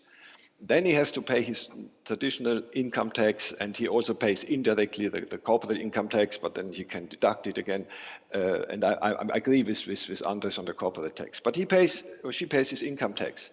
When he buys the same shares or bonds, which he would otherwise buy in her depot at the bank, and he buys the same assets via an investment fund, and there he needs to be quite rich, because these have to be then well structured, and he needs an advisor, which is very expensive. Then this person can reduce the income tax from 40 or 25 to 3. And that's not fair, and that's not good for the tax basis. That is a break in our tax law. It's not that I say the tax law there should be a new intervention of the tax law, but it cannot be that if you invest privately, 1 million, you have to pay your income tax, and when you invest it in a clever construction, fully legally, you can avoid most of the taxes. And that's the point. I mean, it's not to say we need more taxation. No? If income taxes are too high or corporate taxes are too high, that's another issue. Thank you. Thank you so much. And would you like to add? Sorry. No, I thought you wanted to jump. Yes, please do. That's fantastic. Another point. So I think one very important topic in this discussion is the redistribution and economic differences, because sustained structural reform has to be perceived as fair, and the best distribution is not social insurance or welfare benefits. It's actually really good spending on education, healthcare, and elderly care, because there is a huge difference here. Any time you subsidize people or give them welfare, you increases the implicit tax wedge and reduces the incentives to work, while if you educate people, you're actually increasing their potential income going forward. If you spend on health and people can have a good elderly care or health care regardless of income, you actually achieve distribution without having a big impact on labor incentives. And I think we do know that particularly childcare and education is extremely important for the implicit tax wedge on female labor. I know that women in this country works a lot, and we do have a bigger problem on the side of elder men, but I do think that a really good childcare system that provides good education also reduces the productivity differences that comes from social class and social inheritance. So if you want to have good dynamics, I do think that social policy should be very much directed to the welfare services rather than the welfare benefits. The more you spend on education, the better productivity you have in the long run, while unemployment or sickness benefits actually have a quite detrimental impact on labor supply. And I do think that distribution is very, very important if you're trying to sustain reforms, because stakeholdership in the economy for everybody is very important in building cohesion. Thank you so much. These are indeed critical points about the relationship between economics and political economy, and also spending education, health, and elderly, critical to, and indeed women work at home, women work at work, but I think it's more productive reallocation of labor in the economy to the best possible use.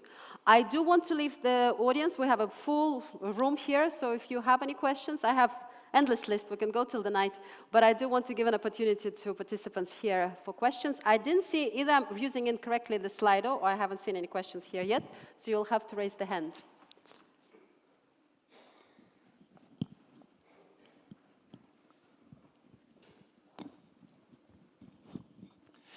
Thank you, dear gentlemen. My name is Evers Timofejos, and since you mentioned that it's very important to be equal, I will try to bring some equality. So the simple question to Mārtiņš, who complains that he's always having tough questions, and a bit more difficult question to Andris.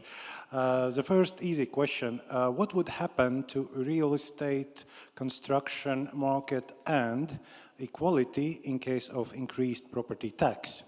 That's the first question to Mārtiņš. And question to Andris.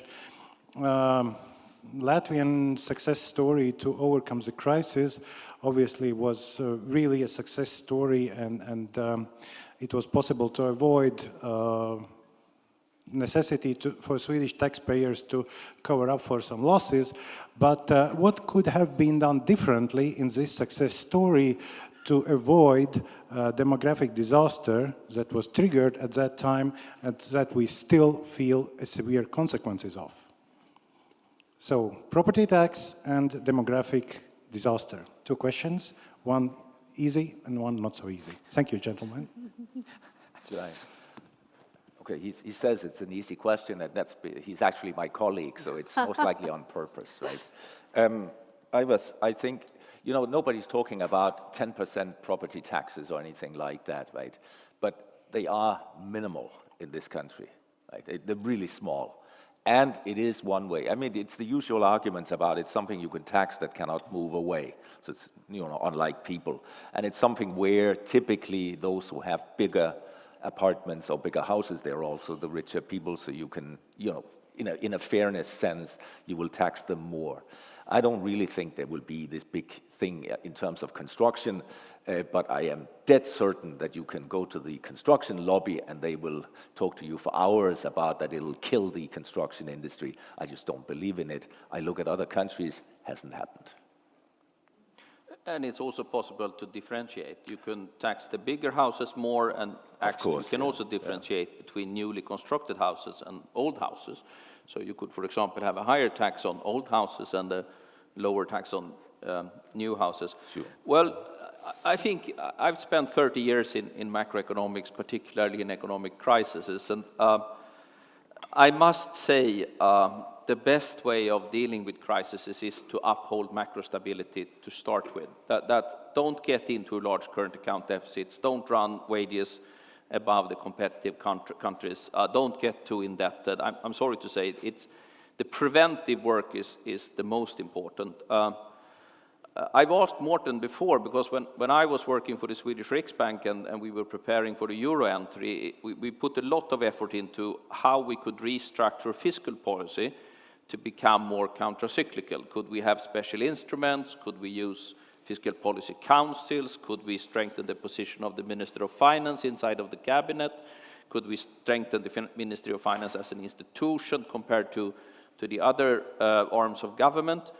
I wouldn't say that I have any clear answers, but to do framework reforms on how you manage economic policy and strengthen the Ministry of Finance inside the government would probably make it more easy, or at least less difficult, to do countercyclical macroeconomic policy. And I mean, to keep debt levels low, to avoid wage inflation, to avoid large current account deficits, that's the key of staying out of a crisis. So prudential macroeconomic reforms in terms of the setting and the framework, and I'm saying this very cautiously because I don't really have a strong answer, but that I think is probably the best forward-looking way of dealing with this.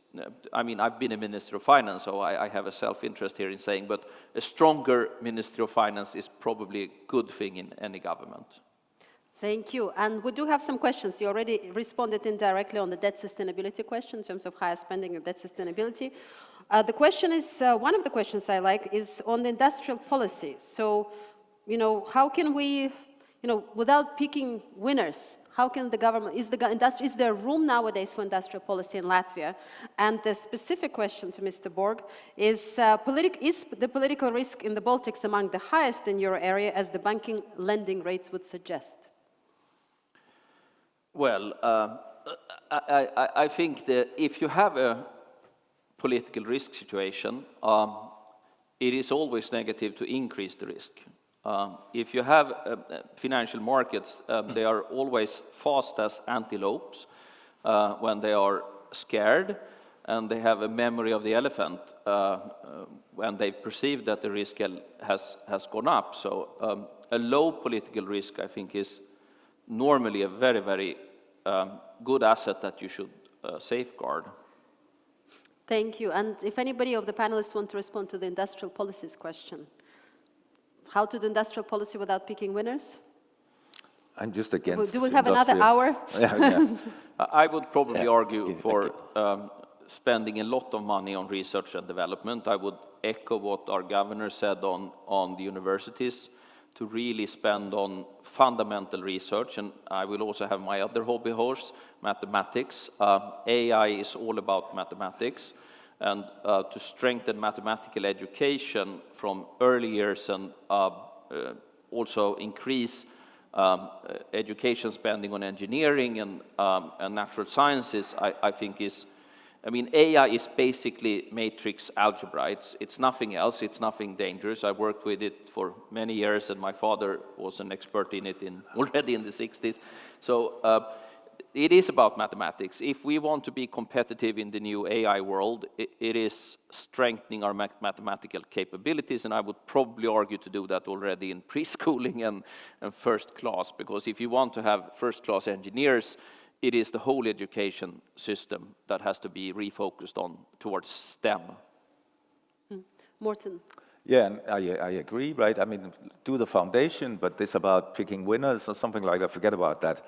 I mean, here, there would be vested interests would come forward, lobbyism would be very, very strong, and it might easily go into the wrong areas and the wrong hands, right? Thank you. Questions from the audience? I think I saw there was a hand up. Thank you very much, Vytenis Čepinis, Bank of Lithuania. I have a sort of a general question which connects central bank topic to sustainable growth. And what kind of policy advice, if any, would you give for the central banks in terms of promoting sustainable growth? And in particular, is there any advice for the ECB that you would give in the light and in the context of on the upcoming policy review in 2025? Thank you. Well, I do think actually this is the only area where there clearly is an argument for industrial policy. We need a lot of new renewable energy. The Baltic Sea is not a deep sea. It is very well suited for offshore wind energy. We have the opportunity to build more nuclear. And you can't do either of those without really, really strong government support, because there is a big risk in developing these new energy sources, and government guarantees, government support can be very important. I don't think it's the role of the central bank, but I do think that governments can do a lot in the energy sector. If we can turn the Baltic Sea into the new energy center of Europe, which we actually could, because there are, I think, almost 250 terawatt hours now being planned around the Baltic Sea. That would be very, very beneficial for our competition. So that would be, if I have to choose an area for industrial policy, I would say energy and renewable energy.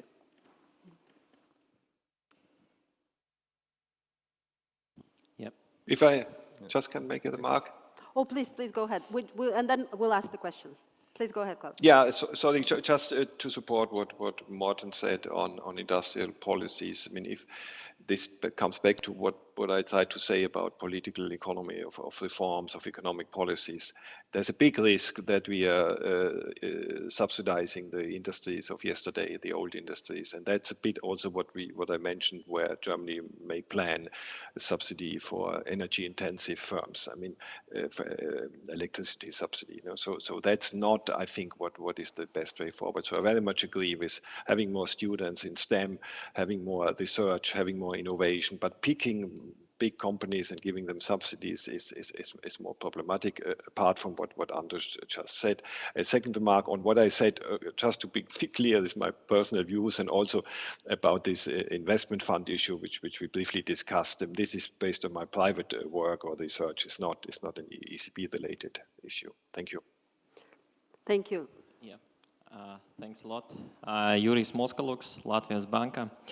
I would try to stick in my question more to the heading, like a recipe for economic growth. So in the first part of this amazing event, we heard the names like Berkeley, yeah, Stanford, probably the next one could be Caltech and Pasadena. For me, all these words are associated with the word cooperation. And my question to you, what are your thoughts on the deeper cooperation between public sector, which is educational system, and private sector? In particular, what are your thoughts on giving a bigger space for private capital to sponsor either particular educational programs or even faculties? Thanks. Sounds like a good idea to me. I mean, and it's again something that has been discussed over the years, right? Something has happened, but I don't see I don't see strong development, let's put it like that. Yeah. Why not? I cannot answer that. And maybe while we're waiting for the next question, we do have a few questions related to demographics. What could be done to arrest the outflow of people from Latvia or deal with that and still come out more productive? I don't know if anybody wants to start first on the issue of demographics. As far as I know, it has stopped, right? I mean, net migration is close to zero, but you cannot, I don't believe in promoting demographics, quite frankly. And I also look at it like this. I mean, you cannot have that all countries keep growing in terms of population, right? Rather, when we look at data from this country, it's more like they should be more healthy. We hear from Andris that we should raise the alcohol taxes. They are being raised, but yes, we drink perhaps quite a lot, but it's not going to finance the whole budget, right, in the future. Rather, just, I guess many people here would know these statistics already, right, but allow me to mention them nevertheless. In terms of the EU, the number of so-called healthy years that people have, in Latvia, it's the lowest in the whole of the EU. It's only 50-something years, both for men and women. The biggest gap in terms of life expectancy, we all know that in basically all countries, women live longer than men. Yeah. Whatever it is, right? Yeah. But the biggest gap in all of the European Union, it is in Latvia. It's 9.9 years, which makes me think that I must leave quite soon, right? but again, so something like that is where we should step in. It would be good for the labor market, but stimulating demographics and so on is, no, I just don't believe much in it. You can make some changes to it, especially by providing some services here and there, childcare, for instance, as you mentioned, but turning this into suddenly 2.5 children per woman, it's just not going to happen. And I think it's completely natural that we have to deal with, in many countries in Europe, declining population. It's just natural now. And I guess also the benefit of the common European labor market is that we can adjust and we can move depending. So I think to start blocking that is also sort of putting the borders. I think that would also be counterproductive. I don't know if anybody has their hands up. Huh?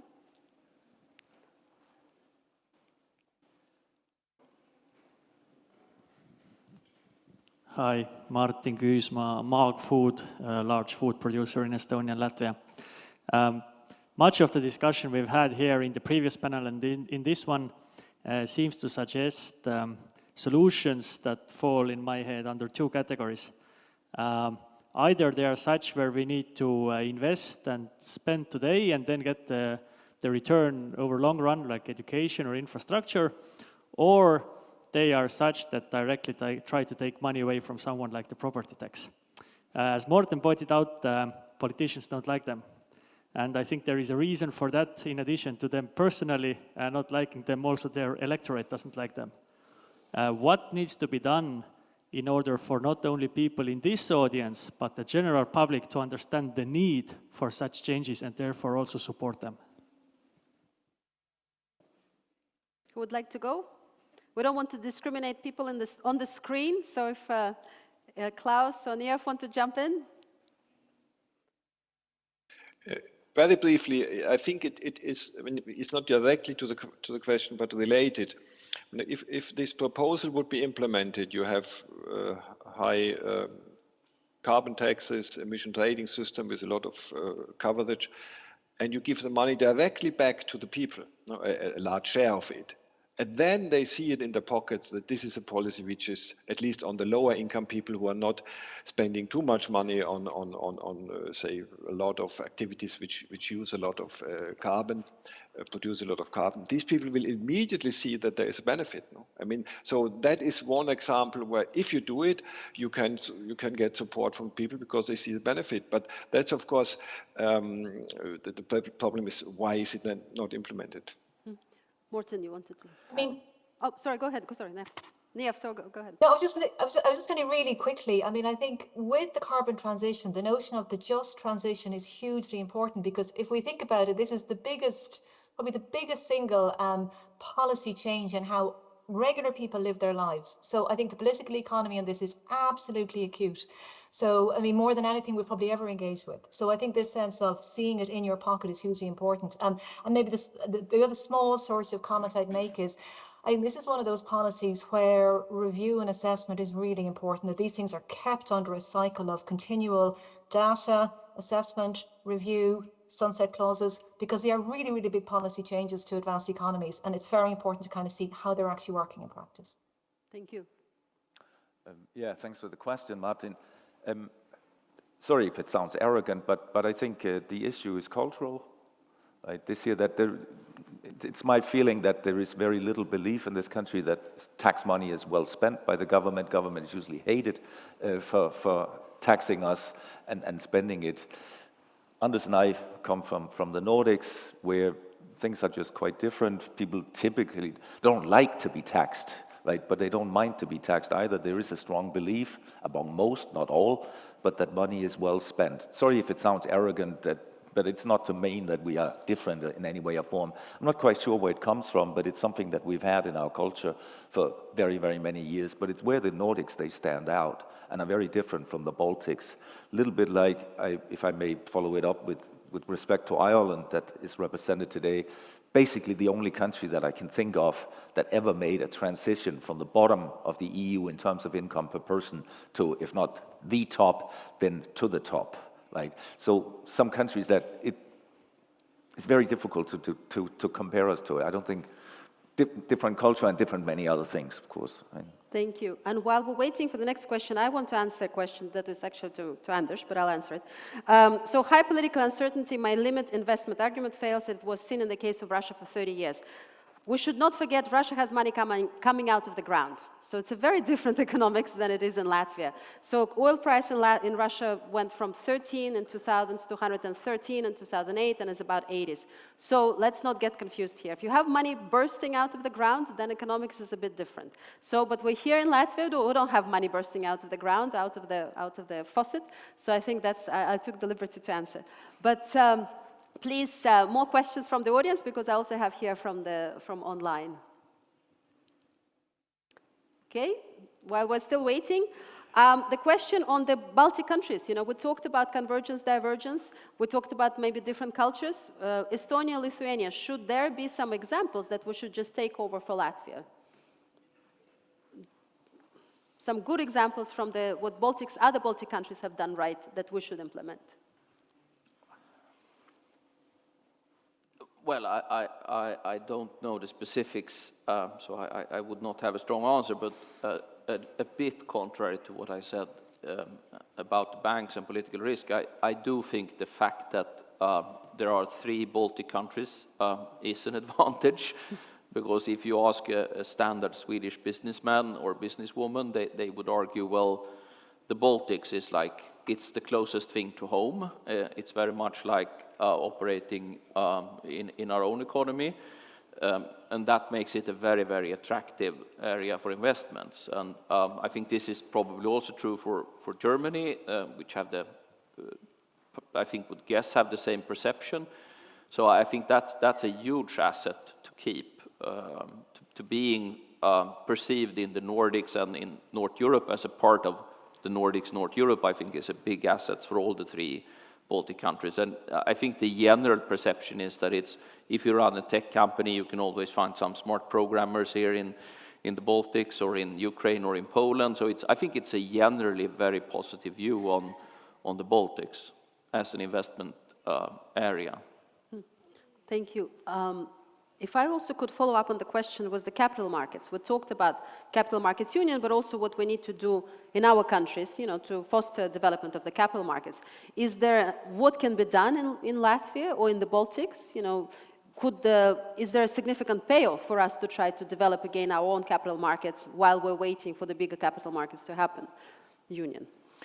I think it was Niev who made the point that there is no real capital market.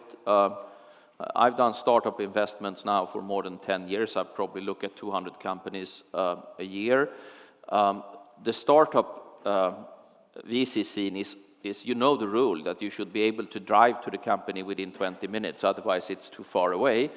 So in VC financing, it is very much clusters of serial entrepreneurs that have been successful, that reinvest.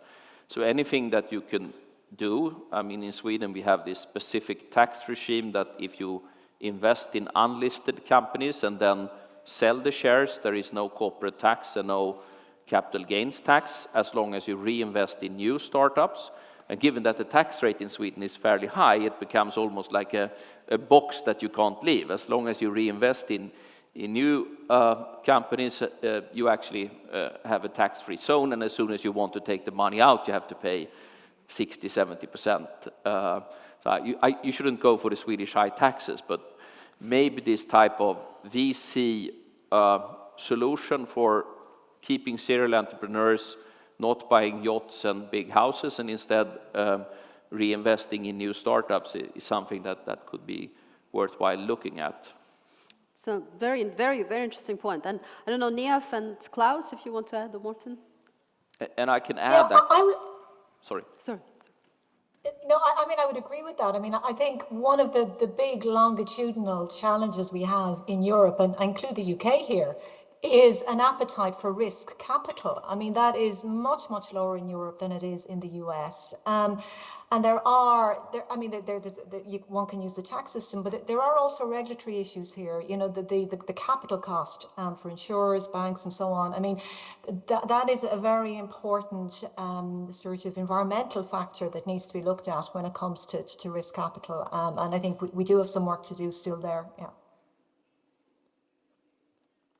Klaus? No. No, I don't have a comment. Just want to make one reference to what I said before, namely I just looked that up, that what is one kind of good advantage of the countries in this region, the Baltics, but also the other East European countries, is that they managed successfully to keep their debt to GDP levels relatively moderate. I have all the non-euro area countries are still on average, if you take a simple average among the countries, below 60%, and also the countries which joined the euro area after 2007, the Baltics and Slovakia and Slovenia and so on. If you take the simple average, they have below 60% of the debt to GDP. So we have to really see that the countries in this region have also done something quite successful in sticking to what were the original ideas of the Maastricht Treaty in terms of fiscal discipline, and that is an advantage, as I mentioned before, for them going forward. Thank you so much. We covered a range of topics. We ended up on the positive note as well about what the Baltics have done correctly, and Latvia specifically. Thank you so much for being with us, and I will sort of welcome you to the round of applause to the panelists.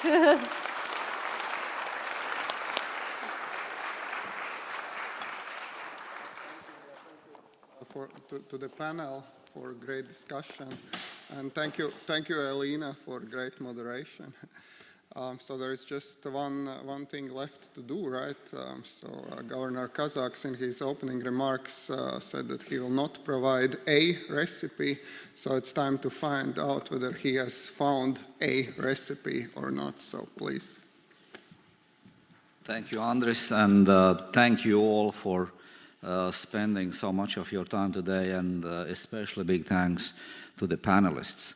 I will not be able to do kind of a fair wrap-up of all the ideas and issues that we heard here, so I will just kind of touch upon some of them. But before I do so, I think I have to come back to the elephant in the room. Okay? I think if this would have been a bird watchers or weight watchers conference, we would anyway have come back to the issue of the banking situation in the current juncture. Okay? So what about the excess tax and all these kind of things? So as for the banks, a couple of things that I would like to mention. The first element is cyclical versus structural. Okay? As for structural issues, we do see, from the central bank's perspective, that commercial banks can do a lot more and get involved into the local economy much more. There is a lot of room in the market. If we take a look currently at the loans to GDP, in Latvia it's down to about 27–25%, which is mediocre, given that there are no other financial markets large enough that would shoulder the financing task. Okay? And I believe that there is a win-win story in this. Okay? By growing the economy, the society would benefit, but of course also the banking sector would benefit through larger business volumes. So it is a win-win potential for me there. As for cyclical issues, of course, windfall tax or whatever else we can discuss, but it's not the topic of today.